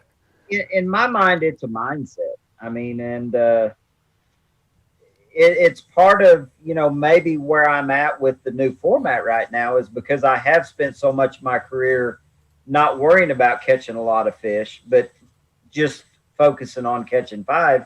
But it is a mindset. I mean, if you go out with any doubt in your mind at the beginning of the day, it's there in the back of your head all day. Am I going to catch 5? Am I going to catch 5? And if you're thinking that way, it's not going to happen. I mean, it's mind over matter. I'm a very faithful person, and I just never try to allow myself to stress over, what I can't necessarily control. I mean, I make a lot of the decisions, yes. But I mean, the big thing is just the mindset and the confidence and fishing the way you as an angler are confident fishing. I watch so many guys out here, especially as young anglers, show up at an event and try to duplicate what they hear is the going fad on that body of water, the major patterns, rather than just going and fishing their strengths. And, my oldest son is a great example of that. I remember up until he was about 17 or 18, every local tournament he would fish, he would be calling me on the phone saying, Dad, I'm fishing here this weekend. What do I need to do? And when the day finally came that he went and started doing what he was the most capable of doing, wherever he might have gone fishing, that's when his success went through the roof. And that's what it's all about. It's mind over matter. It's never thinking about anything that could go wrong or not catching 5. I mean, I've said for years, Kevin has never doubted a decision he's made in his fishing career. It doesn't matter if he's throwing a jerk bait and the water's 80 degrees and there's not a breath of wind. If Kevin was doing it, he believes it's the best thing to be doing. And that's the way you as an angler have got to approach any day you spend on the water. If you make a decision to go throw a specific bait or chase a specific pattern, you can't ever doubt what you're doing isn't the best thing to be doing on that body of water that particular day. It reminds me of something you said, Ken, and this is interesting because so many classics have been won without guys catching a limit every day. It's not about that. There's been a bunch of classics that have been won that way, right, Ken? Jordan did that at Conroe, right? Yeah, almost half of the classics have been won by guys who did not catch a limit every day. Really? It's shocking, isn't it? That is. It's astounding, but it's true. I mean, Edwin Evers, when Edwin won in 2016, he did not limit on day 1. Cliff Pace, when he won in 2013, he did not limit on day 3. It's bizarre, but it's true. Huh. Yeah, it's got to be that. It's that mindset. It's that swinging that for the approach fences to winning and never laying up. Never giving in and just constantly getting after it. That blew my mind. I never thought it could happen that way, but that was an amazing stat, Ken. Now you can jinx a guy. Like I remember being on the bus going from the hotel to the Night of Champions, sitting next to Mike McClelland and saying, "Hey man," at Grand, thinking, "Hey man, I really like your chances in this tournament." That was basically the kiss of death right there. He probably curses me every day.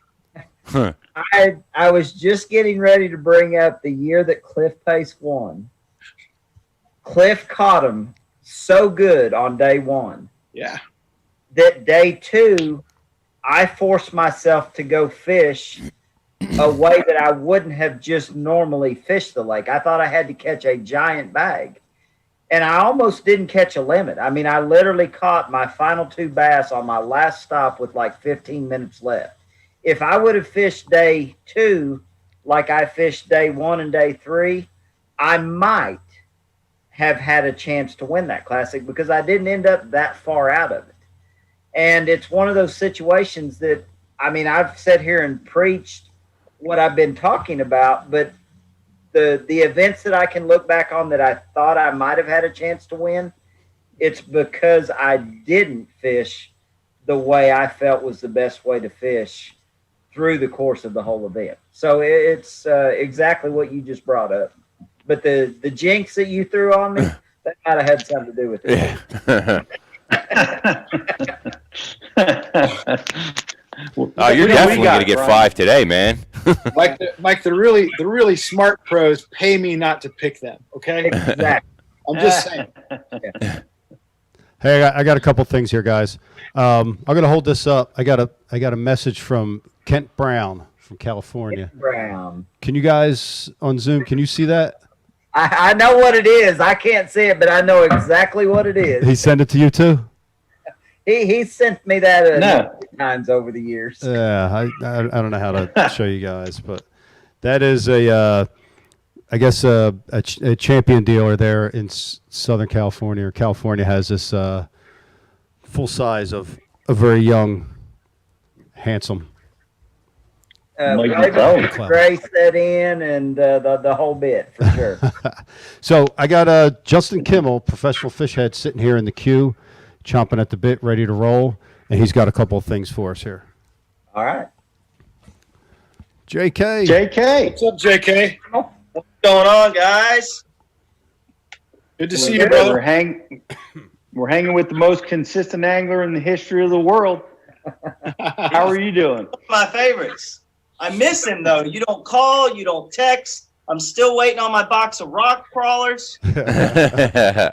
I'm still waiting on my next invite to come hang out with you guys at Bass View. Yeah. I got it tonight, so I can't use that excuse any longer. Mike has a lot of seminars on Bass U TV, and not to toot my own horn, but I do have a decorated list of predicting winners and wins before they happen. And it so happens that in 2017, I saw that Table Rock on the schedule in a tough time of year, knew it would be tough. And I kind of thought Mike would win it. So I asked him to teach a winter fishing class. And about all 4 techniques that he taught on, he caught them at Table Rock doing that. And that was one of my first predictions. Made me feel really good to see Mike come through on that. Yeah. And wow, Justin. I appreciate that, Justin. You need to put one of those predictions out in the other. Man, I got to go with it when I feel it. We'll see what happens for 2021. All right. Jeez, but Justin, you're taking credit for picking McClelland on Table Rock. That's kind of like sun to rise in the east, isn't it? Yeah, that was kind of an easy serve there. Huh? Yeah. I like it. JK, what do you got for us tonight? Man, we're gonna go with the what the pros are really throwing tonight, and the theme of tonight is when the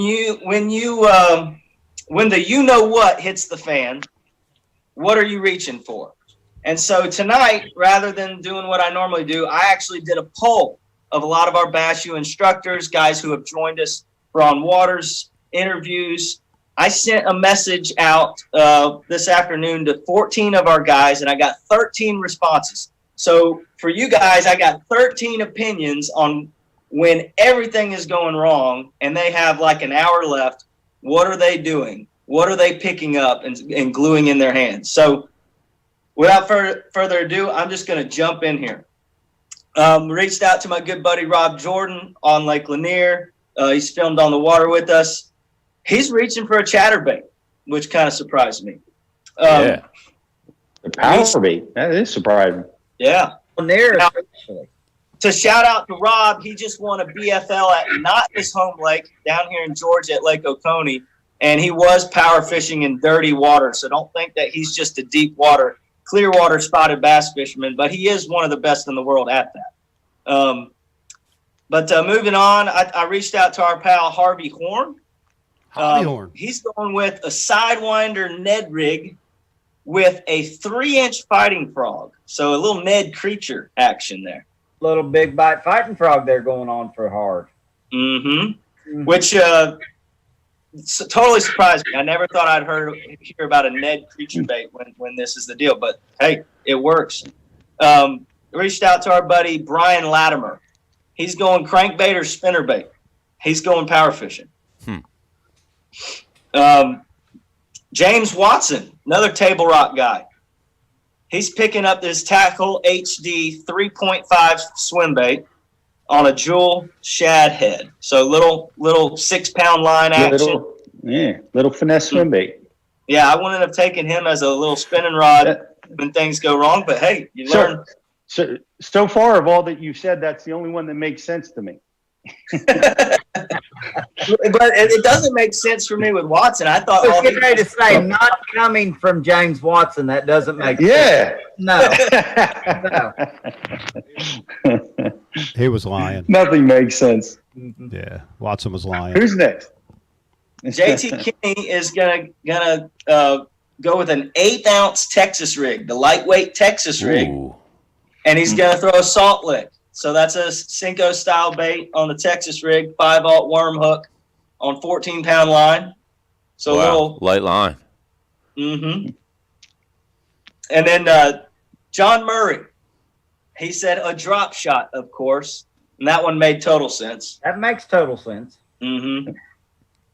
Now here's one that surprised me, but I know Wesley well, so I've seen this happen when we filmed with him, but he's reaching Wesley Strader, that is. I didn't tell you his last name. So Wesley Strader, our pal in Tennessee, is reaching for a Zoom 4.25-inch flipping tube on a 5/16 weight, 22-pound fluorocarbon on a TK 197. I think that's one of that specialty flipping hook, And I'm going to give you guys a little. If Wesley's listening to this, he's going to kick my tail because we didn't get this on camera. But we were filming on Chickamauga, and literally the whole goal of the day was to catch a big one. And he caught some good ones. We never caught one of those Chickamauga giants, right? Well, Wesley pulls out a tube where it's summertime. We're up a river. He's going to just flip a tube because nothing else is working. Well, I said, Wesley, what you got going on? Are you being lazy? Because I don't think you pros are never lazy. There's always a rhyme or reason what you're doing. And he's got his bobber stop about that far above his weight. And it completely dictated his fall and made it fall the certain way that he knows they're going to eat. It's kind of like a glide or something. So that's Wesley Strader's program. A little bit of juice for you guys. Tube is old school. That's cool. Big time. And nobody's throwing it, so it totally makes sense, Now be careful there. We, Crete and I both have worked with Big Bite over the past 2 years, and we've got some of the saltiest, softest tubes on the market right now. And whether you're throwing a tube in a exposed hook jig head manner, or flipping a big, I've actually got a 4 1/4-inch tube that is a meaty, salty, soft tube, a little bit of a solid head in. Tubes are not completely, they may be retro, but they're not out of the game anymore. Sneaky. Yeah. They get them. They still get them. Just because we stopped using them doesn't mean they don't get them. Right. Salty tube. So you got to remember, I posed the same question to all these guys. Next up was Fred Rumbanis. And Fred, he responds, if everything's hitting the fan, he's reaching for the bottle. Same. Freddie. He's on Team BTC. Yeah, I like Fred. And then he said, no, seriously, all kidding aside, I know this sounds crazy, but for me, I'm grabbing my frog. He said it's and Pete, you and I have seen it, and we know it. Yeah. He went from completely honest to completely full of it. No, it's mindless muscle memory for him, right? So it's just all about putting himself in a position where if he knows he gets a bite or he can trigger a bite, he's going to set the hook and get that fish in the boat. So confidence is key, I guess. It's either that or the mindset that I often have is if I'm going to zero, I might as well zero doing something cool. And for Freddie, it's throwing a frog. You know what I mean? Well, I stood next to Fred on the deck of a boat in Mexico down at El Salto throwing frogs. And it's just phenomenal when you get somebody that's swimming in their ability. He could generate 5 bites to 1. It's just amazing. Teaching me how to do it, like the whole time showing me exactly what he's doing, and I'm trying to duplicate it, and yet he could out deliver the strikes 5 to 1. He's got a lot of confidence, a lot of gift in that arena. That's a great choice for him. Yep. So that definitely surprised me. Still not a ton of spinning rod choices for guys so far. Harvey, Horn, James Watson, and John Murray, assuming the drop shot's not a power shot, the only spinning rod picks. Up next, not a spinning rod pick, Ish Monroe. I think we could all predict this, but he's grabbing a flipping stick and going down with his D-bomb. Mm-hmm. His bread and butter makes sense. Yeah. Now, the next one was funny, too, because I got to call this guy out. One of the greatest on the planet right now, Brian Thrift. Okay, so my buddy Brian says he's throwing a Damiki Stinger on a shaky head or a wacky rig. Now the problem with that is, and I quoted Brian Thrift back to him, and I said, "Now Brian," and I quote from your finesse swimbaits class, "I don't even pick up a shaky head anymore." Referring to the fact of how much he's using a finesse swim bait. And, we had our LOL, funny, ha-ha moment. And to which he replied, he goes, "Well, that was when nobody threw the swim bait. Now everybody's throwing that tiny swim bait again. He's back to the shaky head." Oh, man. So the joke's on us. He's one step ahead of us no matter what we do. That's right. So that's awesome. Yep. So the next one, so he had a wacky rig or shaky head. Justin Lucas, one of the hottest anglers on the planet, and he might have the title as best smallmouth fisherman on the planet right now, obviously. It's got to be drop shot. Come on, drop shot. No, a wacky rig Berkeley General. So a wacky rig Cinco style bait. Yeah. Yep. No kidding. Yeah. That's a Nico rig. Well, maybe. not necessarily. Baitless? Yeah, not necessarily. Yep. Surprising. Right. So we got 2 more guys left. Ott Defoe. He's also, now that's 3 in a row on Team Wacky Worm. Could possibly be putting a weight in it, like you said, a Nico rig. But he's on Team Wacky Worm. But he also gave a second one. He said, or a Rapala DT4. Ooh, yeah. Bait. The DT4. Huh? Ott's from Tennessee, and by law, he has to pick his crankbait. I think you're right, Ken. Yeah.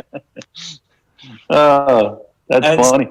And so the last one, but not least, of course, our very own Mike Iaconelli gave me not 1 and not 2 and not 3, but 4 answers. Box. So let's call this. He's such a grandstander. Hey, but he's just giving us all the scenarios. Just pack your panic box. He was actually my pick for the guy that didn't get back to you, Justin. Well, I'm not gonna throw that guy under the bus. Oh, boo! Everybody who got back to me, if they work for us in 2021, they're getting a $5 raise. Yeah. That $5 raise is sponsored by Pink Lucek. Mike's already drawing up the contract for that right now. Yeah. No question. So here's Ike's 2020 panic box. His 4-inch wacky rig, which is easy to understand. So another for Team Wacky Rig. We all know that he puts it on a little wacky jig head, little 4-inch general. A finesse swim bait, a Ned rig, And for the last thing in his panic box, let's see if any one of you can guess it right now. Nico rig. Chicken rig. Chicken rig, yeah. He's been throwing that a lot. A spinner. I was going to say beetle spin. Rich is closer. With beetle spin? An inline spinner. Inline spinner, yeah. Inline spinner. That's what I said. Oh, you got to get specific. This is Bash U. A spinner is like what like a 1 ounce ledge buster? What are we talking about, Pete? That's Bass NJ talk. Spinner means inline. Okay. Spinner means inline spinner. I win. You heard it here at Bash University. It is now ordained that spinner means inline spinner. Way to go, Pete. Yep. I'm older than and Mike, so I know. I remember back. If you said spinner, that was inline. That's like a rooster tail or a Meps. Yeah, I mean, just from trout fishing and doing what we do up here. I mean, when you're throwing a spinner, that's what it is. I didn't realize it needed more detail for you Southerners. I'll be more clear next time, y'all. We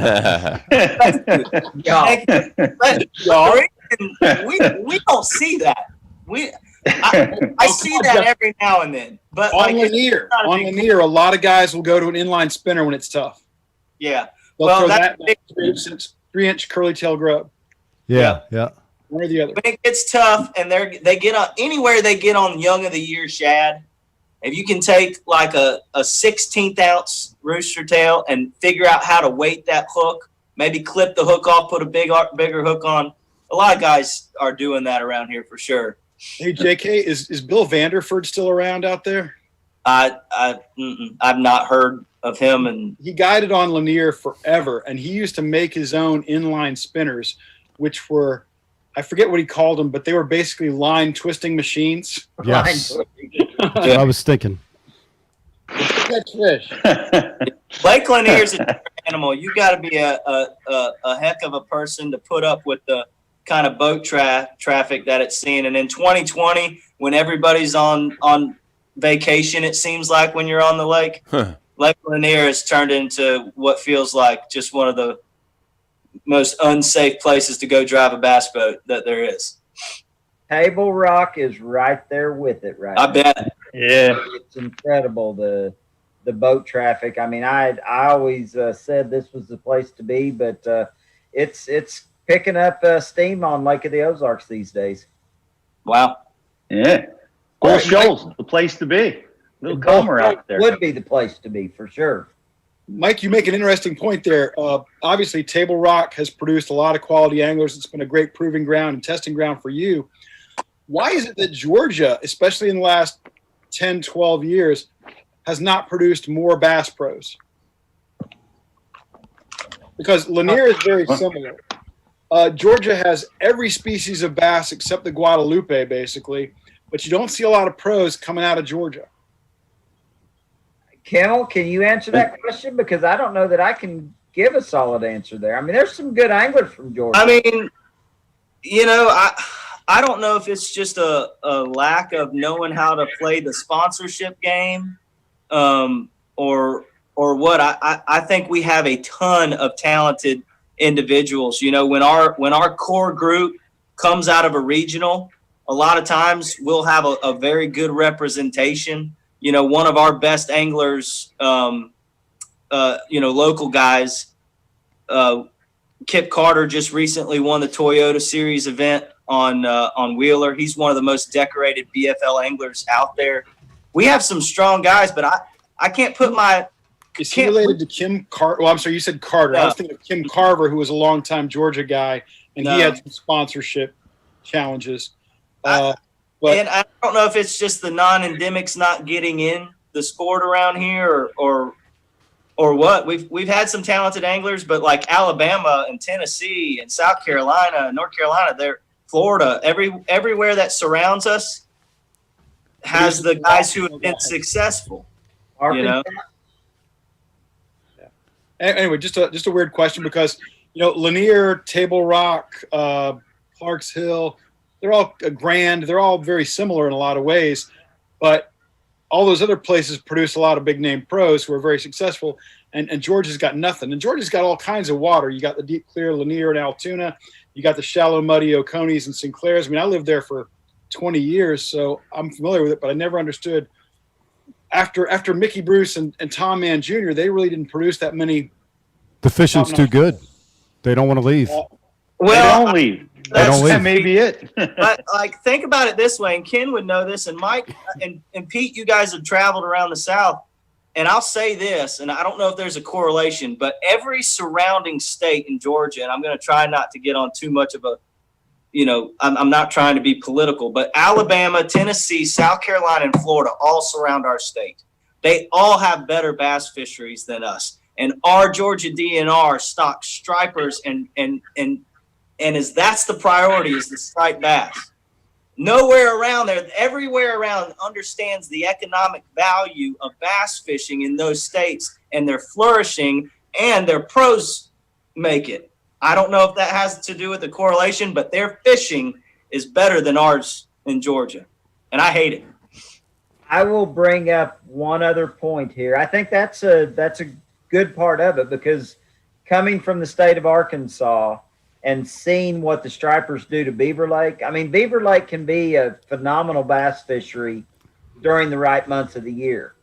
But when you look at the difference in Beaver and Table Rock and even Bull Shoals, due to the striper population in Bull Shoals and Beaver, Table Rock far exceeds either one of those lakes in, day out, good bass fishing. But the one thing that I would say might be even a bigger answer to that question, Ken, is when you look at the dealerships and the organizations that we have here in the Midwest. I mean, you've got Ranger dealers like Nichols Marine that puts an event on almost every month of the summer, or spring through summer, that an angler can go fish for 10 to 30 grand. And I think it's awesome. all about the type of tournaments that anglers are exposed to.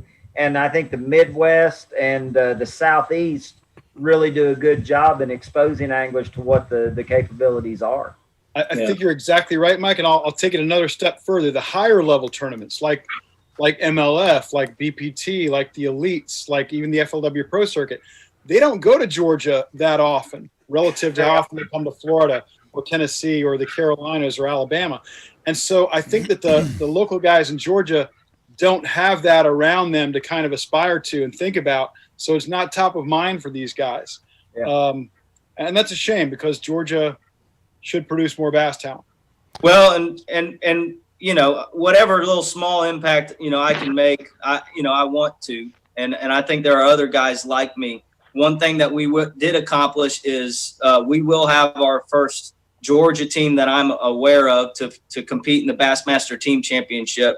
And I advocated for tournament trails, and I hope multiple tournament trails of Georgia can get more involved with that. Because action, we're watching around the best teams from Alabama, Arkansas, and Tennessee, and they're getting shots to go to the Classic with that little, carrot they're dangling. And, hopefully it's a step forward for us, but long way to go for us in Georgia. And I don't want to belabor this discussion, but Georgia DNR is awesome. Georgia DNR is one of the best in the country, if not the best. I think the fault lies with the cities that could be hosting big tournaments, but feel like since Lanier is Atlanta's playground, they don't need to. It's not bringing enough economic impact, so they don't host the bigger tournaments. I blame the local government authorities. When I was still living in Georgia, I had some guys approaching me and saying, hey, how can we get a Classic here? And I said, well, you got to get the local community and the local CVBs involved, and they couldn't get them interested. Yeah. Yeah, well, what about like Seminole, Eufaula, and Hartwell, and Russell? Why don't the Georgia side ever host a tournament? And you're mentioning our border lakes. Those states advocate better on behalf of the lakes. And I'm not saying that we don't. I mean, the BFLs will go to the Georgia side of Hartwell and the Georgia side of Seminole, rarely in Eufaula, but shout out to our guy Neil Paul on Lake Hartwell. I mean, that guy outworks everybody within 200 miles, 300 miles, and he really does. You know what? The fishing pressure is crazy. Like, I ran into guys from Kentucky at Lake Hartwell the other day. And it's like, yeah, we drove down this. We saw this on TV and all this stuff. And it's yeah, Hartwell's awesome, but like you could have gone down to Florida, you could have gone down to Gunnersville, but you chose Hartwell, and I think that's awesome. And to toot its horn, Hartwell's been pretty awesome. As we remember the Bassmaster Team Championship last year, there was 26 28-pound bags being dropped there in December. So, well, I'm calling crap. I need the boys from Georgia to step up. We had one elite tournament in the history of the sport of fishing in my area. So, come on. That can't be the situation. And we have some of the worst bass fishing in the country in South Jersey, and we've got 4 pros from within 20 miles of each other right here. Yeah. That's not a lot, but considering how bad the country is. The guys who have made it pro out of Georgia, right now the most successful is Buddy Gross. He's barely in Georgia. He's in like Chickamauga, Georgia, which is like on the line of Tennessee. J. Todd Tucker was on the line. He's a Lake Seminole local down there. He's down there near Florida. Like in the heart of Georgia, guys, I'm telling you, the best fishermen in Georgia, they're from Atlanta, that whole mid down to Macon, just this middle Georgia crowd. We have some talented fishermen. We really do. And they show up in the BFLs, but we just haven't broken the tour yet, except for Rod Jordan. I want to give a shout out to some friends of mine, Eddie Parker and Tom Hamlin, guys from Georgia back in the day that helped me learn how to fish a reservoir because I had no earthly idea how to do it. And they're very, very talented anglers, and they helped me along the way. So Tom Hamlin taught the guy who taught me how to jig a spoon. So I secondhand learned how to jig a spoon from Tom Hamlin when I was 16 years old. Yeah. All right, last shot at Georgia, guys. Sorry to throw in one more final shot at Georgia. Random tangent. Come on. I appreciate it, Ken. I spent a lot of years. trying to end it on a positive note, Ken. I know. I'm sorry. I got to turn it negative. New Jersey has produced 27 classic qualifiers since 1997. Georgia has produced 7 since 2000. Wow. What? Wow. That is crazy. Game over, Georgia. Throw in the towel. Wow. Buddy Gross will make it 8. Buddy Gross will make it 8 this year, and hopefully we can snag another one, in the Opens or the team championship or the nation or something. Maybe we can get up to 9. That's crazy. Man, that's an amazing 27, statistic. huh? 27 since 97 for New Jersey. I was tallying it while you guys were talking. You're amazing. Is that individuals, Ken, or is that 20 of them go to Iaconelli? No, like of the 27, like 26 of them are Iaconelli. Hey, come on. Pete's qualified for more classics than that. I'm kidding, Pete. That was a shot across Pete's bow because Yeah, I like it. Pete, your turn. Is it more than Ike and Pete? Is Ed Cowan, New Jersey? Or well, it's been a variety of guys. I mean, I can give you the whole Avena had one list through the years. Yeah. But Greg. it's mostly Ike and of course Pete. Yeah. But it's been a handful of guys. Yeah. As you guys, I'll tell you exactly how many individuals have been from New Jersey, and the number is 7 anglers have qualified for the Classic from New Jersey for a total of 30 Classic berths. I like it. And it sounded a lot better the way you said it previously, Ken. Well, as you guys know, it's all about Ike and Pete. I'll take that sliver of pie. JK, Mike, I don't think you've ever been part of a Bash U battle. You're about to be. You're about to be. What goes on here is a set of conditions are presented, and I think you and I are battling tonight, and we're going to both come up with a solution to whatever the problem that's presented to us is, and the winner will be chosen by the group here on who wins the Bash U battle. Okay, I'm ready. I'm game. All right, so we have the same scenario on 3 different lakes we'll run through. So we'll go through one lake at a time. But your scenario is the date and time is right now. heat of the summer. You're in a tournament. You got 1 hour left. You need a limit to cash a check. You got 4 in the box. You need one bite. One bite.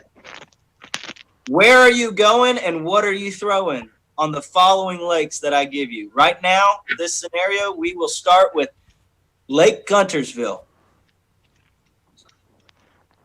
Who goes first? Mike, you get to go. You get to pick whether you want to go first or defer. I'm going to defer then. Smart man. Oh, man, I knew you were going to defer. That was a good move, Mike. You look, you're in his head. He's shook. I am shook, and I'm, points man, are dropping. I got no time. It's summertime. There's no question. I'm throwing a shaky head on a bridge, one of the cut throughs on Guntersville to get my 5th bass. I'm going to slop them in the boat that way. Okay, I am going to, and I'm actually going to pick the specific channel bank. It is across from State Park. Oh, I know that bank. The first channel bank, and I'm going to pick up a little brown finesse jig with a big bite college crawl and catch my 5th one. Ken, who gets the point? Well, I think I've got to give that to Mike because as soon as Mike gave his very specific answer, Pete seemed to say, "Damn, I wish I had said that." Yeah. So, Yeah. what can you do? Ooh. Pete gave him the win, so how am I going to argue with Pete? I agree with Pete. Yeah. Yeah. My point goes to Mike as well. Rich? All right. I'm nowhere to judge on this level of greatness. Let's just go on. Rich and I, we're smarter employees than that. Yeah, I'm just gonna go ahead and just say, great job, guys, both of you. But what I will do is I will keep both of your answers in my memory bank for the long-term future. For selfish purposes. Smart man. Gotta catch 'em. Second location. And I apologize if you hadn't been there, Pete. I thought you might have. The Red River. I've been there. Good. I thought so. Didn't you fall in the Red Top River, 10 Pete? there. What's that? Didn't you fall in the Red River? I did. Yeah. On ESPN cameras. Yeah. Nice. Hey, that's a heck of a comeback. You're redeeming yourself. I mean, he has superior knowledge. He has underwater knowledge. That's right. All right. So do I go first here? Yep. Okay. So I am going to, I think they call it, it's where the tournaments go out of, Red River Port.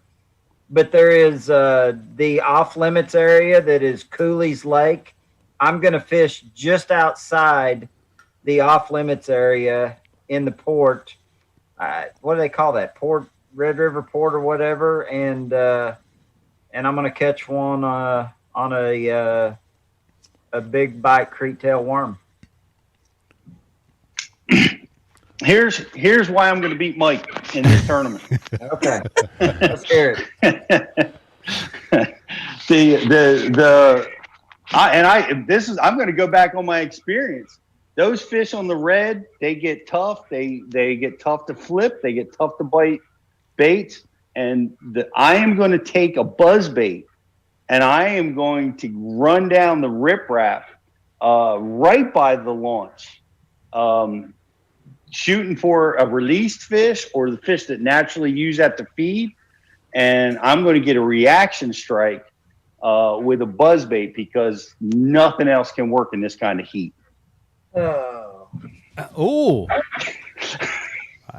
Mike just gave him a point. I saw that. Ken, you saw that, right? No, I was just thinking that seemed too easy. I'm gonna give this point. I'm gonna give this point to the dean because I always love how before the dean answers the question, he always tells you how great his answer is about to be. Here's why I won. Yeah. It's all about presentation. Indeed, it is. It's definitely style points. Mike gave out a little, kind of exhausted some air at the end of Pete's answer. I felt like Mike kind of just threw it right back and gave that one to Pete. So yeah, I got to follow up. The access point, sorry, Mike. Yeah, I know. Yeah, poker faces, guys. Come on. It's been a long time since I've been to the Red River. Yeah. All right, it's heating up now. Tiebreaker time. Now, like I said, the date and time is right now. It's tomorrow, August 19th, heat of the summer. Well, here I know the forecast because this is close to home. It's going to be about 85 degrees tomorrow. You're going to have scattered thunderstorms. It's going to be cloudy all day, spitting rain. Hello, Miss Stacy. Look at my beautiful wife joining me. So we're going to Lake Lanier with cloudy conditions and windy conditions. Hey. And you need one keeper to go. Ooh. Are you going to take this one for Stacy, or are you going to let Mike have this one? I think you're up, Pete. I'm a betting girl, but go ahead. It's my turn. We got cloudy conditions on Lanier, and it's super hot. Spitting rain. Oh man, I don't know whether spots bite in the clouds or not. I'm going largemouth fishing, and man, I tell you, in this heat, I'm gonna stick with topwater, but I think I'm gonna switch over to. Man, I think I'm gonna use a top walker. I think I'm gonna use a walking bait, and I'm gonna catch my fish in the running points and picking up a largemouth on Lake Lanier in the rain on a walking bait with no time left and win this derby. Oh, it's not going to happen because I'm going to pick up a little 355 big bite finesse swimmer, and I will catch a spot before you will catch your fifth of largemouth. Mike, what color are you throwing? I am throwing, for that situation with the clouds, I'm going to throw Pro Blue Red Pearl. Ooh. I'm going to have to beep that out in post-production. Justin, Mike had it. Mike was so close to just dominating this last one, but he should have answered something in green because the spot's like green on Lanier. And Pete is apparently chasing stripers or hoping that the herring pop up. I got to give this one. It's closer than I thought it was going to be, but I got to give this one to Mike McClelland. Oh. I do think he made a color error. For throwing a green swim bait. Perfect. Really? Yeah. Yeah, I felt Pete's answer was a little forced. He was very unsure of himself. He tried to finish strong and fake some positivity, but about halfway through Pete's answer, this was Mike's to lose, and I got to go with Mike. Sorry, Pete. Yeah, that's all right. We'll take that $5 back from everybody next week. JK? You know what? Thinking about it, I was like, you know what? Spots are clearly the dominant species on Lanier, and it's always a mistake when you don't go for the dominant species when you really, really need to. And I found that error in my answer halfway through my answer, yeah. But I couldn't go back at that point. I had gone too far. Yeah. I love that Pete just plows forward no matter what, though. He was not going to back that. He reminds me of a young Mike McClelland who would not put the spinnerbait down. What do you got, JK? What's next? That's it. That's all I got. That was it? Over 2-1. Mike wins. Damn. Come on. I needed the W really bad. How about JK might throw the Delaware River in as the last venue? He's up for review. Congratulations, Mike. You won yourself a fresh Bash University hat. We'll get that in the mail for you. Awesome. I need a new hat. Well, yes, indeed. We'll definitely hook you up. And what's next for you? Are you chilling for the fall? Or are you busy? What are you doing? I've actually still got some on my schedule. I've got the first cup that I qualified for after the stage 1 and 2 event.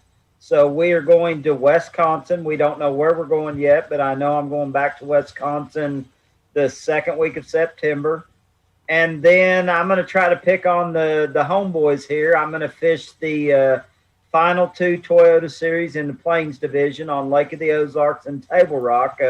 Lake of the Ozarks is in October and Table Rock's in November. So I kind of feel like a rock crawler could play in both places. If it gets cold enough, a McStick might play, and the good old spinnerbait might even come into play down here on Table Rock that time of the year, Mr. Duke. Nice.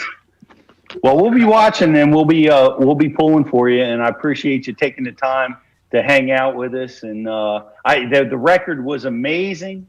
What a tremendous accomplishment. I hope maybe Bassmasters will send you a big trophy. Maybe.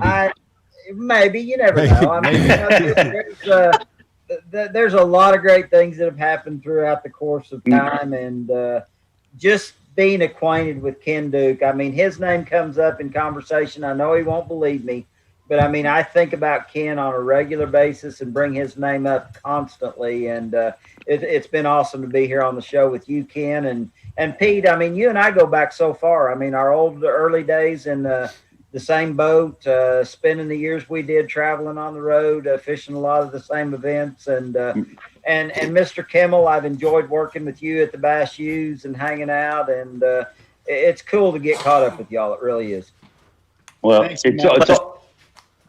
it's great to have you with us. Thanks for making the time. And, we'll all be watching what's coming up soon, and go check out all your new baits, because they're amazing stuff. So I'm going to let you go, Mike. Thanks again for spending some time with us. We're going to finish up a few things here with Bass U before we say goodbye to everybody. But thanks again. Wish you best of luck, and we'll catch up with you real soon. Sounds good. My wife says it's dinner time, and it's gotten dark here in the Ozarks. So Mike McClelland, thanks, Mike. everybody. Thanks, Mike. You man. That was awesome. I can't believe I went down. You know why? I relaxed on the battle. I thought there was 5 battles and not 3. So I relaxed. You were saving your big guns for the last battle. I didn't realize I was playing for all the marbles right at the end there, Pete, I think I love where your head was at with the mixed lake. We learn about it all the time, cloudy days. The unique thing about Lake Lanier, it's kind of like Oneida, how those smallmouth just chew in the clouds and wind and rain. Those Lanier spotted bass, they can get fired up in those conditions too. Yeah. Well, that was a good win for Mike. I'm glad. Tough loss for me. Yeah. What do we have left on the agenda? Yeah, you weren't really even that competitive, Pete, to be honest with you. I mean, it was an off night. I know you got Kevin on your mind for tomorrow, which is. Come on. I know. I'm just saying it's understandable. I was in the game, man. I gave some serious. Dude, you try those techniques. I said you got a honest to goodness shot of winning every time, getting that fish caught at the end of the day. You went to top water twice. It's summertime. It's 85 degrees. I know, but you were just making up the last one. You're not catching them. It's 85 degrees out, man. You got to go something radical. I'm telling you. That's how you get it done. Yeah, huh? That's how you get it done. I love the buzzbait one. I did. I like the buzzbait. Sounds like the Salem Canal. And I mean, pick up a buzzbait, cover some water. Yeah, and to be honest, Pete, I mean, three opportunities, 3 hours there at the end of each tournament. You didn't pick up your black Senko. We all know that's 30. Yeah, I mean, you weren't trying to win this. Well, I wanted to let Mike have a win, I guess. Yeah, well, there you go. He appreciates you. It was a tough battle. I tried my best. What can you say? Mike wins. Can't win them all. It's just ruthless tonight. I know. It's Jersey. It's just harsh treatment at our house. I like it. I think it's awesome. Yeah. ETC always has game. Yeah. So, Rich, what do we got? We got a Facebook like and share winner We're gonna get for that. an awesome product pack featuring a Bash University official hat. But yeah, go ahead. A Rod Warrior rod sleeve, an RTD rod threading device, and a Rapala Rip and Wrap. And the winner is? Oh, are we announcing that right now? I don't know. No, I was going to give the folks at home a little bit more time to share. If you haven't shared tonight's feed, guys, make sure you like and share the feed over on Facebook. And while you're doing that, turn on your notifications, because the notifications are going to keep you up to date on what's going on. Everything with the Bash University. In fact, it actually pretty much won somebody a prize tonight. Yes! Because... Yes! Oh, that's 60. Oh, man. It pretty much won someone a gift bag tonight because they watched the pre-show live and were able to calculate how many tournaments or days Mike McClelland had gone without zeroing. So it's worth it to turn on the Facebook notifications, guys. And also, Bash UTV has an app now, so make sure to download that app. There's new releases every week. We're dropping 3 to 4 new releases every week, giving you the best bass fishing information out there.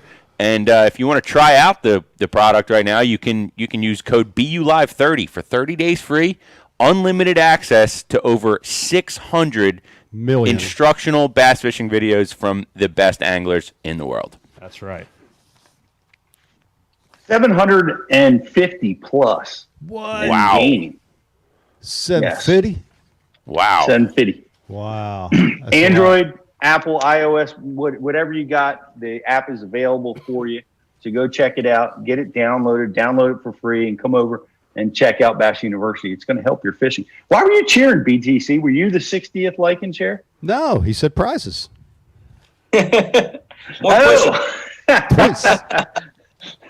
I missed it. I was wondering why you were celebrating. So everybody, make sure you go to the Bass University Instagram Live. Look for an Instagram Live after the show. Rich will be banging them out. 60 push-ups. And next week, it's not just going to be prizes. It's going to be products, prizes, packages, anything with a P. Without further ado, we have a Facebook like and share winner, Tom McMullen. Congratulations, Tom McMullen. Thank you. Prize? Tom McMullen won a Bash University official hat, an RTD rod threading device, a Rapala Rip and Wrap, and a Rod Warrior Bash University rod sleeve. Congratulations, Tom. Thank you for all who shared tonight's feed. We'll be back with you next week again. Yep. Mr. Duke, do you have something to add? Well, I guess we already gave the trivia prize package away. Let's do another one. Earlier, or do we want to do a different question? Yeah, now? Rich has got all kinds of stuff. All right, Rich, here we you got go. stuff? I got stuff. He got I prizes. got products. He got prizes on prizes. Rich, I want to apologize. The only reason BTC wants me to ask this question is because it creates more opportunities for you to say prizes. But here we go. I'm not even going to be able to cast this weekend. I'm going to be so sore from banging out push-ups on a hardwood floor. Come on, let's push up. Let's go. You know, we've been talking most of the night about bringing fish to the scales and stuff like that. What is the record for consecutive limits in Bassmaster Elite Series competition, and who holds it? How many consecutive limits, and who is the angler? Whoa. That's a I good one. had no guess. You were asking why Brian was laughing earlier, and he was explaining it was because Riz had said prizes. What I have finally learned from having been able to join you guys enough is that while you and Justin and I are kind of having one show out here, Brian and Riz are having an entirely separate show over there, and they're also hurting us. So we're operating multi-levels. It's often the case. Yes, it's been the case. You should have seen back in the day of the Ike Live days when the IM board would start rocking. The guys behind the glass back there would see the funny comments before they would ever hit the air. It's got a little bit out of control. Oh, yeah. Can you believe it that we already have a winner? Already? No, it's already. Come on. I'm not surprised. It wasn't a tough question. It got quite a bit of publicity back in the day. I was working at BASS at the time, and had thrown that information out there. Pete, do you have a guess on it? What's that? Oh, I see the answer. So, Okay, never mind. I want to guess. It makes sense, the answer.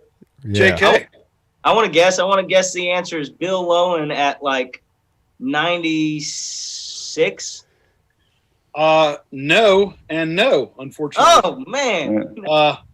Lowen's been very good, and Lowen has a really high bass per day average, but it's not him. It's a bigger name and a lower number.